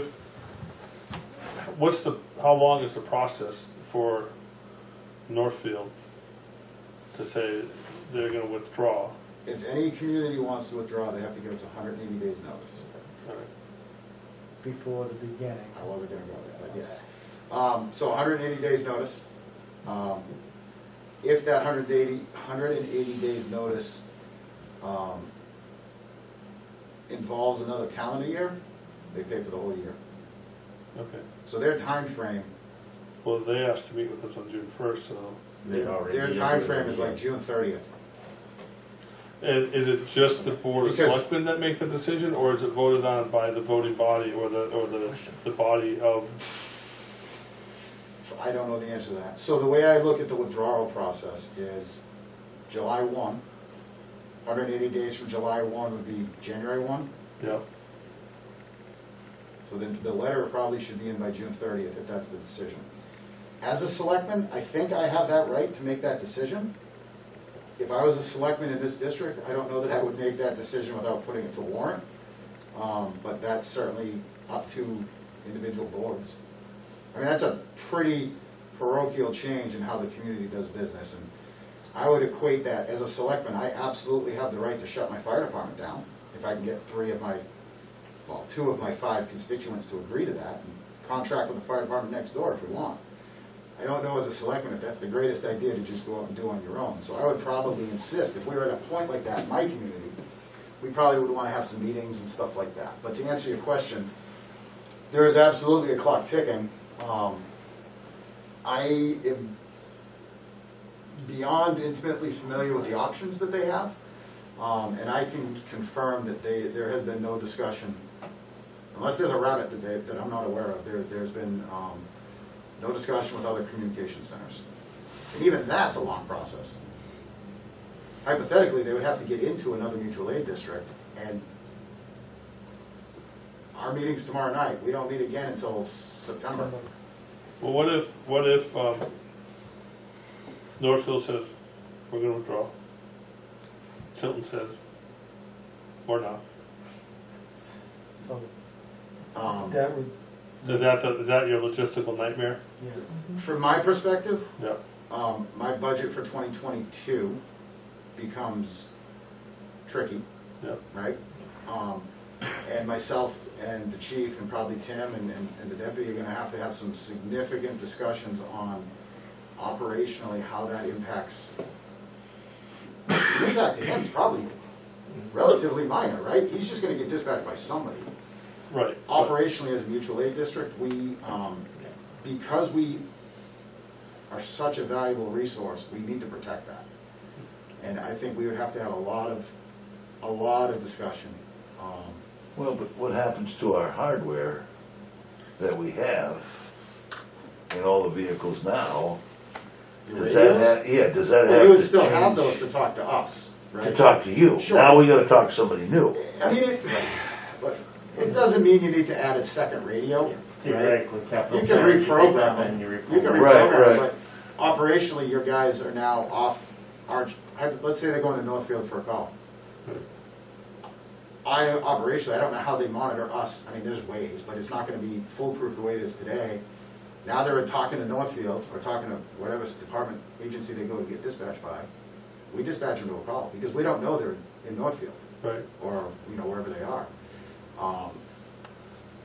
So there's a lot of operational pieces to that puzzle. Do they carry 2 pagers, or do they just wing it and keep their radios on scan? That'd be a question for the chief on how he would want to manage that part of it. We'll help him as long as we can, Yeah. as long as it pertains to Tilton, I guess, would kind of the basic way to put it. Well, I don't think Northfield wants to get out, I think all they wanna do is put it on the district to pay for it. I think. That's all they want to do. Sure, and That's all they want to from do. my perspective, listen, as I think I said it earlier, that brings the fight to you guys, not to us, and we try to stay apolitical, and if that's where it goes, Well, that's what they're looking for. sure, and from that perspective, from the mutual aid district, as long as everybody can get along, we're happy with that. That's what we really, we don't want to lose them, right? I don't want to be the chief that loses a town, no matter what, but if they change the payment structure, if you will, that's really a Tilton, Northfield, Tnfd. Well, I think that's what they're Concern. looking for. That's what If they're they- truly looking to withdraw, Yeah. and I've done some pretty decent consulting before, they don't have time. Not this I'm year. almost positive they have no intentions on Sure, withdrawing. and I think I had heard some scuttlebutt that their intention really is that they just want to change the formula, how you guys do Yeah. it. They wanna pay as one entity rather than two. Yeah. Sure, and if that's the That's what case it comes though, down to, if that's the what they're case, trying if that's what they do, the concern for you guys and them is loss of 2 seats. Best case scenario, you would have to certainly run this by yourselves and the chief.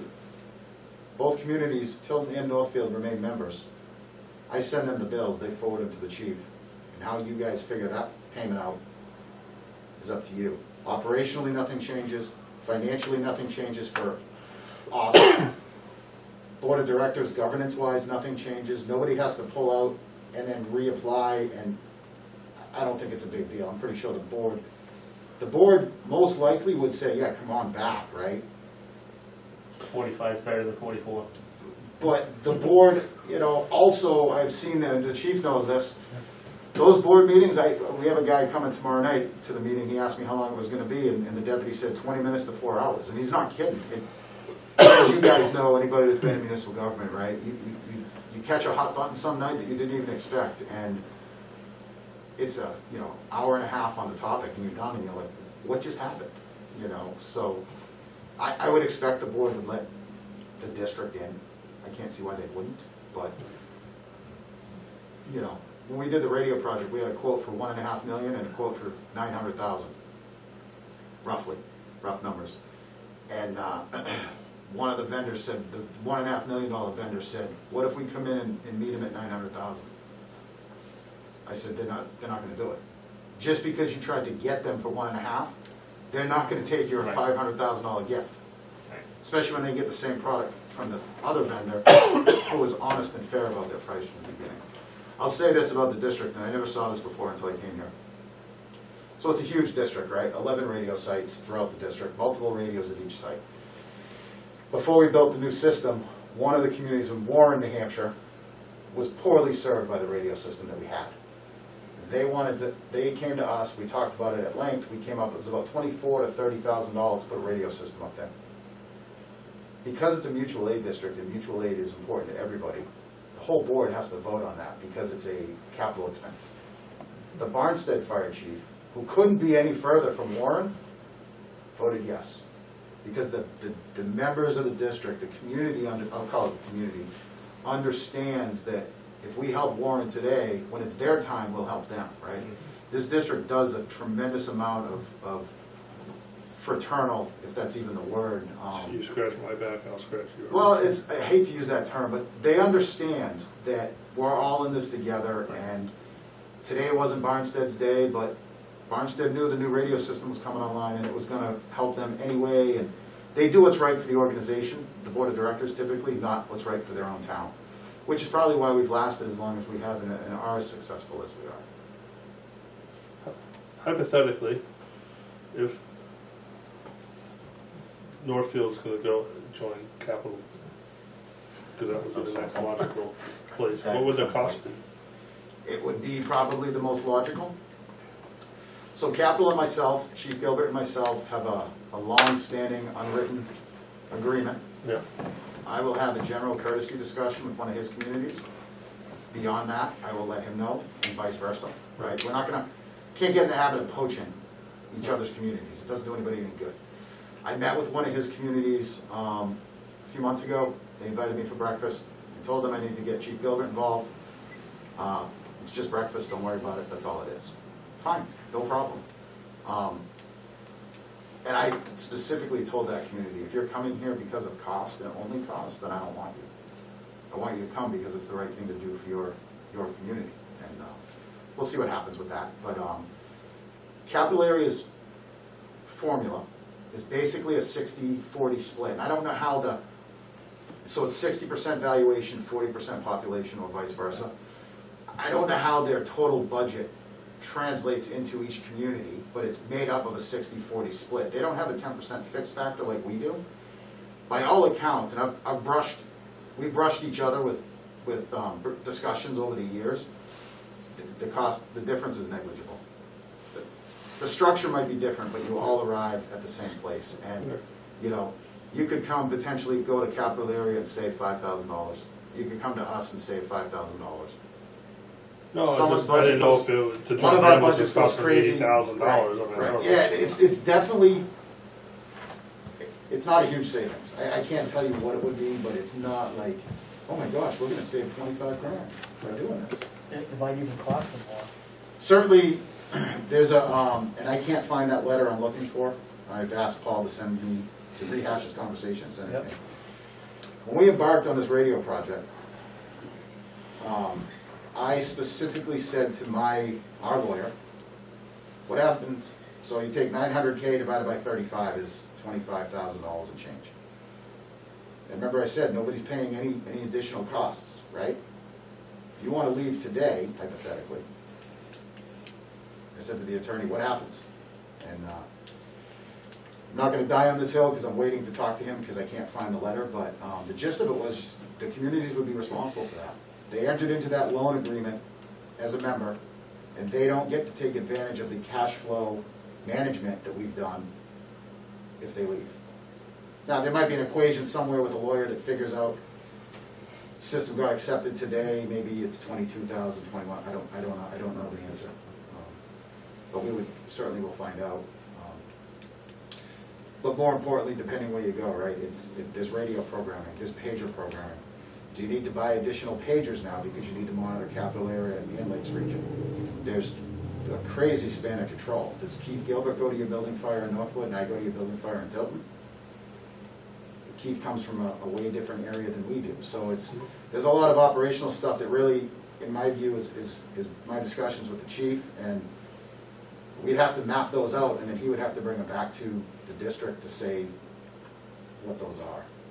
We don't even know. I mean, if one community decided to leave, it's pretty cut and dry, right? Say Franklin left to go to capital area. It's pretty easy. Have a good day, thank you, wish you well. They call us if they have a fire in Franklin where they need Tilton Northfield to go, and we do what we do. This is much more murky because it's two communities with one fire district or one fire department. So it really probably would be the first in the district's history and would take some, I suspect there would be some legal costs involved as well. Not to have animosity, just to sort it out. Yeah. You know, it's a divorce and we're the kids, kinda. How does and I know I've asked this before, how does Campton Thornton work? Each town belongs Campton, Thornton, separately. and Ellsworth, each town is a member community. Yeah. It's actually the Campton Thornton Fire, we joke about it, but Campton Thornton Fire Department does Ellsworth, Right. right? Mhm. But when I call the roll at the board meeting tomorrow night, I'll say Campton, Chief DeFossis will say here, I'll say Thornton, he'll say here, I'll say Ellsworth, he'll say here. So he gets 3 votes. Now it's even weirder because sometimes he'll vote 2 yeses and a no, 1 yes, 2 no's. He takes his marching orders clearly from his 3 boards of selectmen. We have executive board members that will approve the budget in the executive committee because they know it's the right budget. So they're not considered a district, like, No, They're they're not not. a district. No. They No. never And have even that. now, I think it's actually Campton run, they used to be a district, actually. No, they never were a district. What were they before? Or They were said it- just Campton, Thornton, and Ellsworth. And it was, But I thought they ran their own books and stuff too. Up they until- they had their own books, but they were under Thornton's health insurance and Okay. Campton's this, and That's what it is. So just Yes. about 2 years ago, maybe? Maybe a little more, a little less. about 2. They folded everything into I think it's Campton, Yeah, Campton. yes. So it's still the Camden Norton Fire Department, but the town of Camden now provides them all of their back-end support. So it's not really, it never was a district, but, Well, it's like Thornton can't go, oh, we're gonna go join Twin State or something like that. no, they would not. Okay. No, and the scary part, we, every year, they all three of them put their assessments, separate assessments on their warrant. And the question is, what happens if it fails? I don't know. The funny part is Ellsworth is the first community to pay every single year. It means more to them than anybody. If their price goes up, it means that you can't go out for dinner tomorrow night. You physically saw the change in your tax bill. And they're the first ones to pay every year. It's a check from like a check ledger. They all go down to the town hall, which is an old building, no bigger than this, pull it out of the safe and write the check and mail it. It's unbelievable. They've always done that, though, ever Yeah. since they Probably joined. like 10 checks a year. Oh, I bet. It's probably less than that. Yeah. Yep. They're, because they don't have any community infrastructure besides Yeah. this. Town moderator's job is still to get the wood stove going before town meeting. Mhm. They have a potluck supper, like 4 pots, because that's all it takes to feed all. Wow.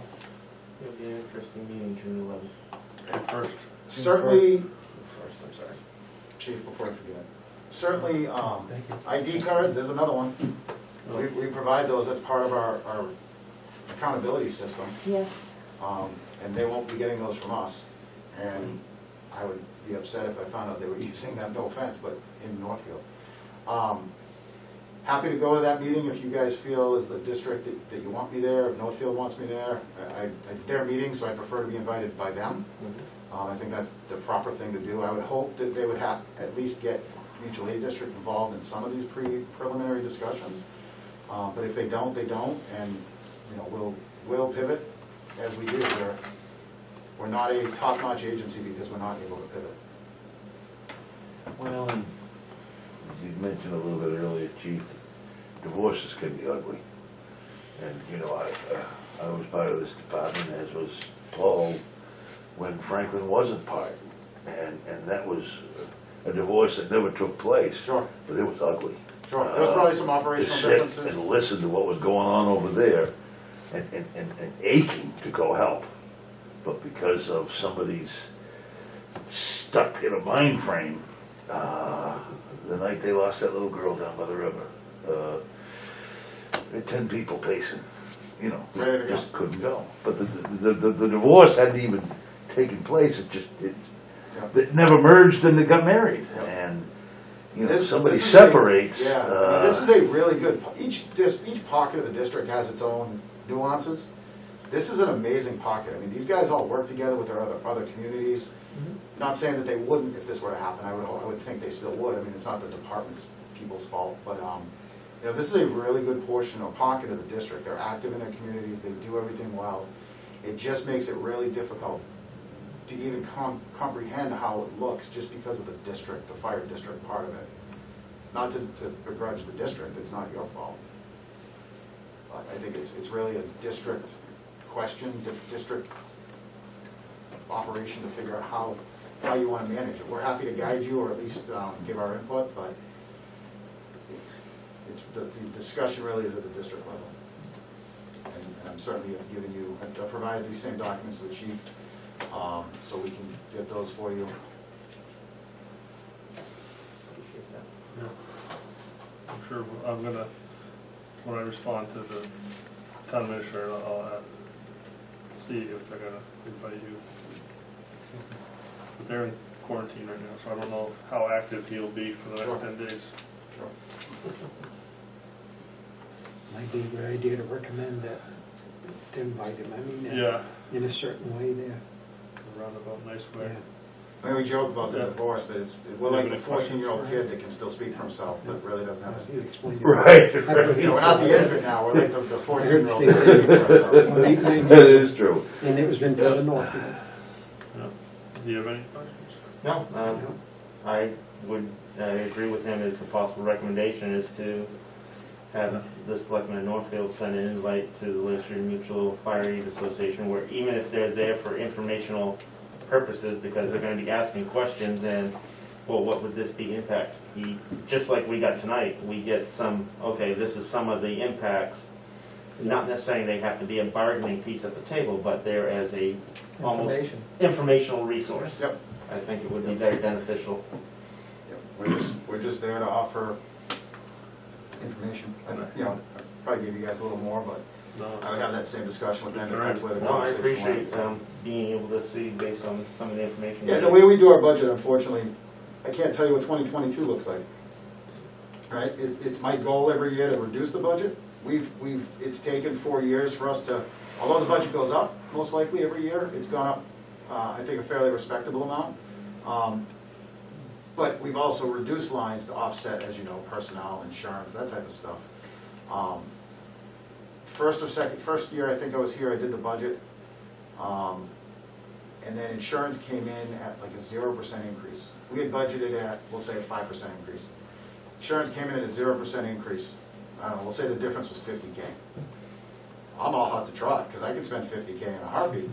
So I go into the executive committee and I'm like, yeah, so it's 50,000 less than you saw last year. I want to do this, this, this, and this. And the answer was, and I'd never seen it this way coming from the municipal side, and the answer was no, we're not going to. The number's the number. Perfect. So in the end, I would never do that again. I understand it now, right? And I understand it more in a way, that was probably my first time budgeting with the organization. And I don't think I understood, budgeting's always adversary from a department head standpoint, or it can be, it shouldn't be, but it can be.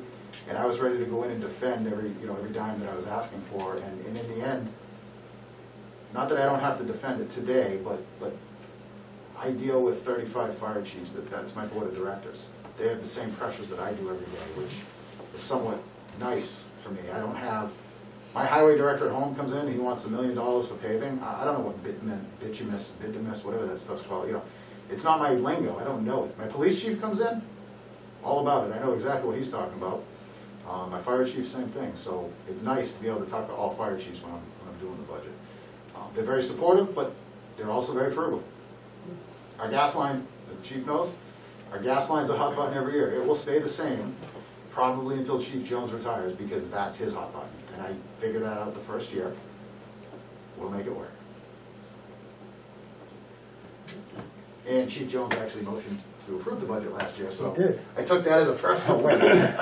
Well, thank you for coming in. Thank Sure. you. Thank you, Chief. Anything you guys need, Keep up the good work, Through the tell your chief. people the same. thank you. Through the chief, whoever, just let me know. Happy to answer questions. Appreciate that. See you tomorrow. Thank you. Thank you, chief. See you tomorrow. Bye-bye. Is that still recording? It is Yes. now, yes. I put a new battery in It it. had We only worked missed a on the little battery. bit. Alright. Alright, Oh, so we got that. that's your safety. That was interesting. Hold it.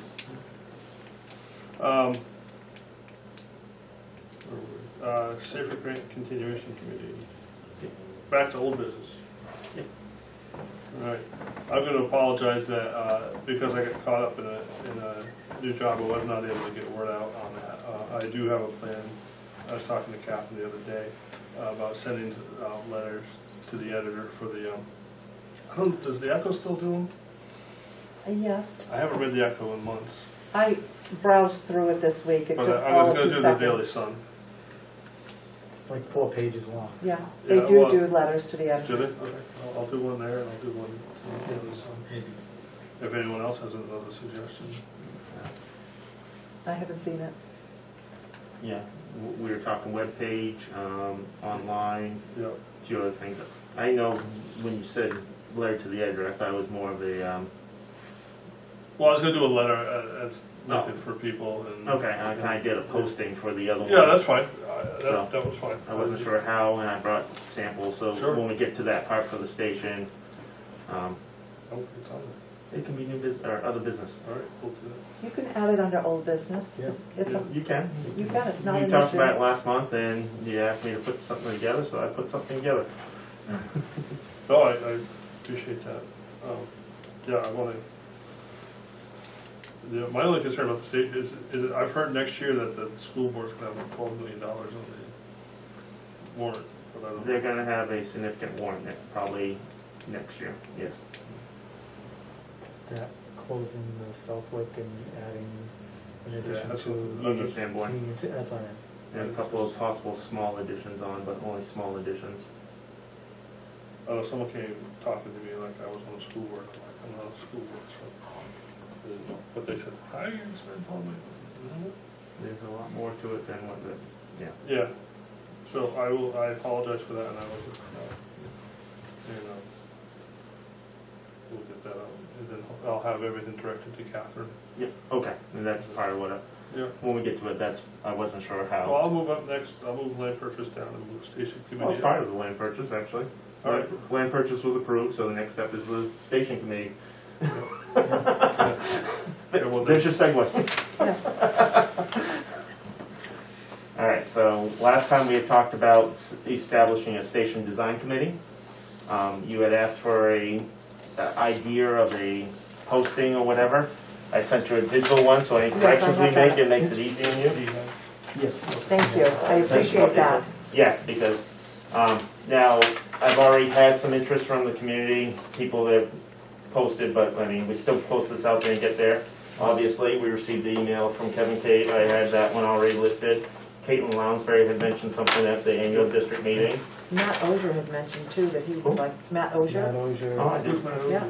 He's He's on the call company. Okay. Um, Is he a call or full-time? call. Okay. There was the one woman that was, I think she was an engineer. She's in Florida now. She is definitely, Lisa. are we able to confirm that she's in Florida? Was that just like a winter thing? Do you know, Lisa? I thought she went down permanently. I don't know if she is or not, I can reach out to her if you'd like. Okay. Well, the other thing is we should get this out to the public as well. You get that there. Paul Blaisdell had mentioned he might be interested, but he is a possible because he wants, he's trying to remove stresses from life. So it would consist of how the committee is established and how it went. Last time we had a pretty good diverse committee and it went relatively peaceful for the most part. I mean, we agreed to disagree at times. Thought it went Um, quite well. But he just had expressed concern with one person, so I have to respect that, obviously. Yep. But the other thing is, once again, we should be putting out to try and bring in more people. I think what we did last time, which was a benefit, is we had representation from different factions of the community, where we had public, we had, Well, by your bylaws, you have to have equal members from Tilton and Northfield. The employees of the district cannot be voting members. How would a call firefighter fall? I thought we had representation from. We did. We had, I don't think they were weren't voting. voting members. they Yeah. did vote. no, Yes. yes, it did. They were voting The members. chief was the only one that was I not a was the only voting one that member. wasn't a We voting had member. full-time, you had full-timer? Read A the full bylaws. Yes, we timer, did. a part-timer. A part-timer, So- a call company, yeah. Let me ask this question. Okay, we'll have to look at that. Technically, the three of us, because we receive a W-2 from the district, we are. But I may be wrong. No, but So I'm read the- asking, no, but I'm asking a just serious read question. the bylaws about the employees being voting pretty sure members I or not. I don't, But Tom Boyer was on that. yeah, I think the bylaw, I may be wrong, but my recollection of the bylaws is that an employee cannot run For office. For office. It's kind of like an That's- employee of the school district and being on a school board, I would assume. Or having that kind of relationship. But we'll look at the bylaws, because that's a, But I do recall it does specify that it has to be equal representation from the two towns. we'll look into that and we'll look into the bylaws, we're establishing it. And right now, the, kind of what was put out was just a possible press release asking people to join in and stuff like that. So we'll get a bunch of names in and it'll come back to the commissioners, kind of like what we did last time, and then set up the group. I appreciate that. It's too long. It's a starting point. I'm saying that only because people's attention span, and I know you're talking about putting it out on social media, they don't read that much. Okay. Certainly, in the newspaper, yeah, but in social media, you need about 3 or 4 Yeah, lines. 3 lines and that's You it. got 15 seconds. Yeah, that's it. Yeah, yeah, and I know that from experience with my business page, that successful posts are shorter, or they have a video. Or, Everybody likes videos. Don't put a schematic of a proposed station out there. No, and that's what I was trying to do was this is what's going on, this is where we came from, and this is where we're going. But that can be adjusted per the media and stuff like that. This is just a first round to see what information and all that, and how would, Yeah, how, who, what, where, We're when. looking for committee members, and Yep. Joyce Fuller said she wanted to be on. so we'll get Yes, yes. At the last that. We'll meeting. get some people, I think Jane actually had an interest as well. Jane Alden. Yeah. But I don't I want to think speak. I recall. I think she said something, but I can't speak Yeah. out of turn without. No, I think I remember her saying that, but I could be wrong.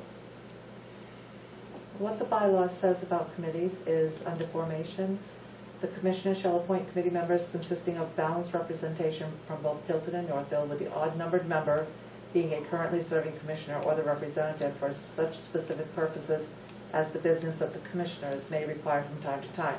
Each committee shall be discharged upon completion of the purpose for which it was established, and after a final report has been presented to the commissioners and accepted by the commissioners. So I was mistaken about that. No, we So you can appreciate bringing have, you it can up. have, so you really decide how big you want the committee, you could have 3 from Tilton, 3 from Northfield, and if you're, because you're Right. gonna be on there, so he would be the 7th, or you do 4 and 4. Right. I mean, I think last time we were Was it 9. last I time? mean, I'd have to do a breakdown, but Well, plus the chief, but I mean. yeah, he was a non-voting though. Yeah. He was there as informational. All right. Well, that's the first round draft of it. I don't know how, as a chair, if you want us to pen and ink it and then get it back to you, but I just wanted to bring something to the meeting Yeah. tonight for you. Is there a way to get it in a JPEG format? Yes. Because this way it could be posted on social media. I actually generated in a Word. I'll convert it to Format. a PDF. No, PDFs, I've had trouble posting PDFs on. I can save it as a JPEG. Yeah, Okay. JPEG. I sent to her as Word initially of this, and then as we have any Yeah. adjustments and stuff, Yeah, I can fix it. well, this way I can post it, you can post it. yeah. Well, yeah, we can post it on the websites, but if it's going out to things that should probably. Well, if I come from see the you chair. have it on there, you're not gonna, if I see you post it on something, I'm not. Right, gonna- on a website, but if it's going out to the media or, Yeah. it should be coming from the chair Yep, as the person ultimately signing it is appropriate, I believe. yes. Usually I've read other things like that. All right. Yeah, if you can cut that Or down, designee of you the can cut chair. this down to like 3 or 4 sentences, that felt really, Yes, that would be. Yeah, I mean, there's a lot of, Take out there's a your lot of red history in here. yeah, I can shrink it Yeah, down like dramatically. this, at the annual district meeting. So I'll shrink out, I mean, we can each take a shot at it and then just send it, as long as we send it to Kathy or you, it's not a, Meeting thing. right, and then, I would cut the first 2 paragraphs, leave the third. Okay.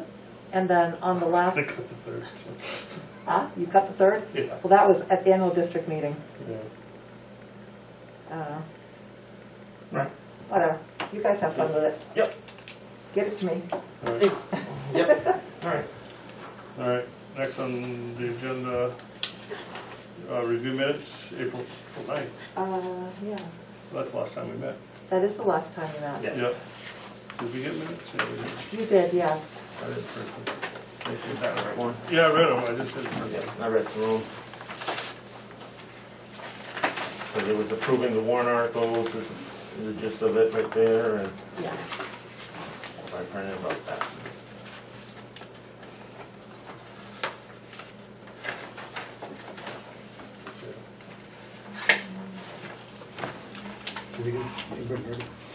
I read them. Did you I do? read 'em. All right, I'll make a motion to accept the public minutes of April 9th Second. as written. the motion is second. Any other discussion? All those in favor say aye. Aye. Opposed? None? Motion passes. Can we Non-pub. approve the non-public in public? As long as you don't discuss them. As long as you don't discuss them, you can. Okay. Well, really, what we did in the non-public was a very basic, the only reason we didn't discuss it was because of names and such. Was that part what you said? There's your No, non-public it was minutes. to go into non-public. You know, but you do have to go into non-public tonight. again. Okay. again, yeah. That's a monthly thing. Yep. All right. I'll make a motion to accept the non-public minutes of April 6th as written. The motion is there, I'll second. Any discussion? All those in favor say aye. Aye. Aye, opposed? None, motion passes. So I guess we hand these back to Yep. Okay, my next question is, are you going to keep, last month you sealed them, are you going to keep them sealed? If not, you don't have to do, you know. Oh, yes, that's right, because we voted to seal them. You did, but there's nothing in here, Yeah, I know, there's nothing there. there's nothing to seal. I'm just trying to remember, because you have to do an annual review, otherwise, we just went through this recently. I mean, if someone was to do a 91A for it, I mean, the purpose of it was because of public's name in it. And that was the main reason for it. That was the whole non-public. So it would fall into that. But they're not going to see, Right, the minutes, right, so they could see the minutes. they can see the minutes, and that's what you're releasing. Correct. I You're don't not- think there's a need to seal the minutes per No. se on that, because it didn't specify in there any public member name or anything like that. No, I don't foresee a need to There's seal it. nothing really in No. there. Yeah. okay. So that would I be. guess we have to make a motion to unseal them. Motion to make the, seal the minutes was, no. There Oh. was no motion. Oh, okay. You could make a motion to release them. I'll make a motion to release the minutes of the non-public session of April 9th, 2021. I'll second. Motion is second, any discussion? All those in favor say aye. Aye. Aye, opposed? Okay, All right, released. All right, okay, good. next is sign the manifests. They're right here. I don't know who's reviewed and who hasn't. I signed both. I read I did both. I did both. Okay, Wow, we're ahead of game for once. you All are. right. Now, Now one you're thing, going to know. before we do that, just something to bring up is, we don't have public comment a second time, No, but we probably should, because something could come up in the meeting that the public wants to speak on, just as other business. I just think, I've seen other committees where they do a public comment at the beginning of the night, and they do it at the end of the meeting, just because sometimes something's triggered. Sure.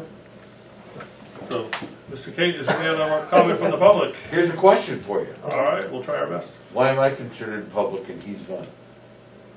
he's the deputy chief. He's the deputy chief. I understand, but he's not a commissioner. And again, by the bylaws, the people who attend the meetings are the commissioners and the chief. The commissioners can decide who they allow in the non-public. No, chief, he's asking why is he here at the meeting? No, because, Well, he's, I mean, anybody can come to the meeting, right.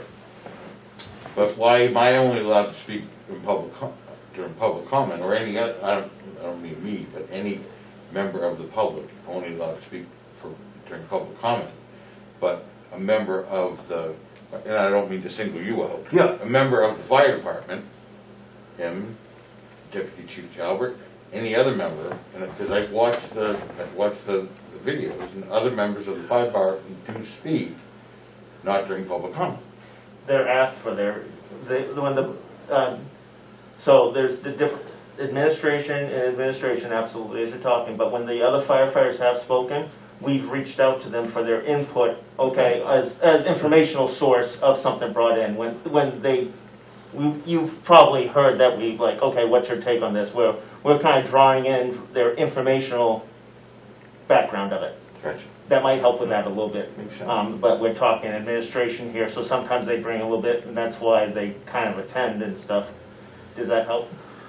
Or does it confuse it more? In the No. 40-some odd years I've been coming here, if somebody has something to say, please say it, at any given time. That's kind of my thought too. It's always the way it's been. Yeah, I mean, yeah, ever since I've been on the board, it's the way it's been. don't know if Paul's been on the longest. For example, I would have loved to ask the gentleman from Okay. Lakes Region Fire Yeah. a question about why they bill the way they do. Why isn't it billed on usage? I can actually answer that if you want to know. I'd love to know, Oh, yeah. Why so, they bill? Oh, bill. So- Sorry, I think you said bill. so the Lakes Region Mutual Fire Rate is a charter government organization similar to a special village district. When they did their charter and bylaws, they created the formula for which they bill each entity that they serve. And their formula is 50% population, 40% evaluation, and the 10% fixed cost. Similar to the Tilton Northfield Fire District, where our entire formula is based on total evaluation of the municipality. Capital area, their formula is 60-40 population evaluation. I don't know which one is which, but. So when you do your initial bylaws, it doesn't, that's what they are. Doesn't mean that you can't change them, because you can change them with a 2/3 vote of the voting body. So I would think that one town that he mentioned, I don't know, was it Molten Borough, Yeah. would say, guys, we're not using the services, why are we paying so much? I think they actually at one point paid more than the city of Laconia. Right. You know, and that's, Yeah, so they do about 500 calls a year, Molten Borough, and they pay, I think, the third most in the Lakes region. and I think what it all boils down to is in the end, we pay $77,000 a year between the two communities to be dispatched. If we had to have our own people to do that, It would be a lot more than it'd be that. $400,000. Good. And I think that's what the communities look at is, you know, we can either pay 30 or we gotta hire somebody, you know, and whether it's fair or not or equitable, it's, you know. So the chief from Molten Borough is actually a member of the executive committee, and he votes to approve that budget as an executive committee member, but when it comes time to vote as a board of director, he always votes against it.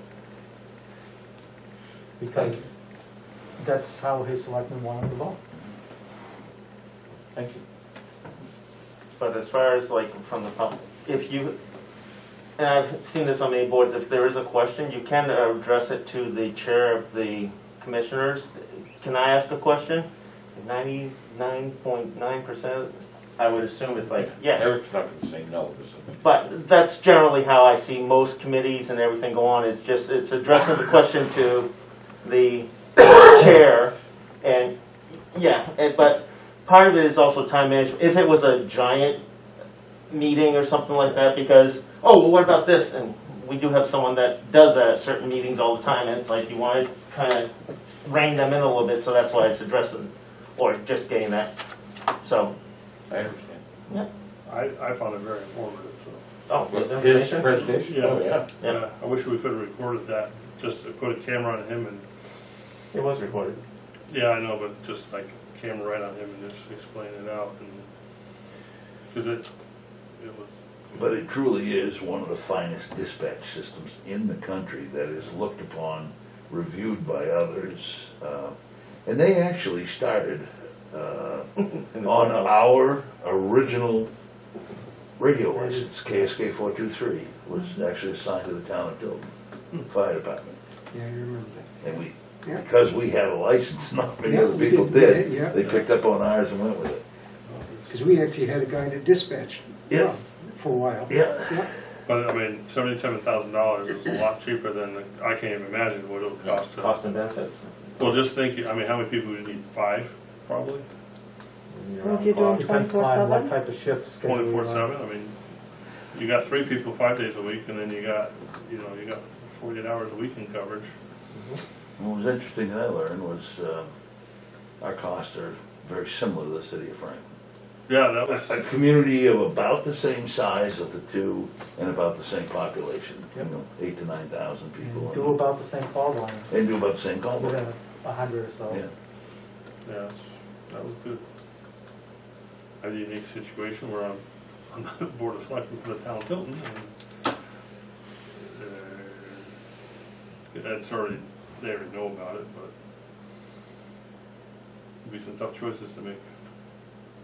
Just remember that when you're representing this committee, you're representing the district as a whole. Yeah, no. Because I can see where Northfield's coming from, and I can see it from both sides of it, but Oh, yeah. it's which body do you represent at the time? It's, It's not gonna be fun. No, no, you're absolutely right.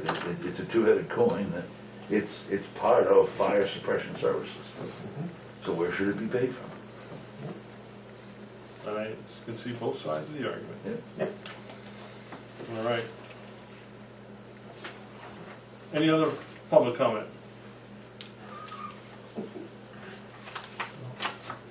It's nice to see you, Mr. Tate, but we're gonna go into non-public session.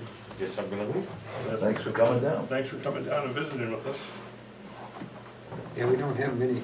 I think you're the first someone from public in like, Quite a while. Well, A since long COVID, time. pretty much. a long, long time. Since COVID, pretty Since much. COVID, It's unfortunate because, and I guess this still is public comment, that there are a lot of opinions that are voiced with lack of information. There you go. So, I like to be informed. Appreciate that. appreciate that. Come down anytime, ask questions. We'd love to show you around. Only during public comment. You shout out anytime, I'll back you up. Good night. Okay, I am not familiar with this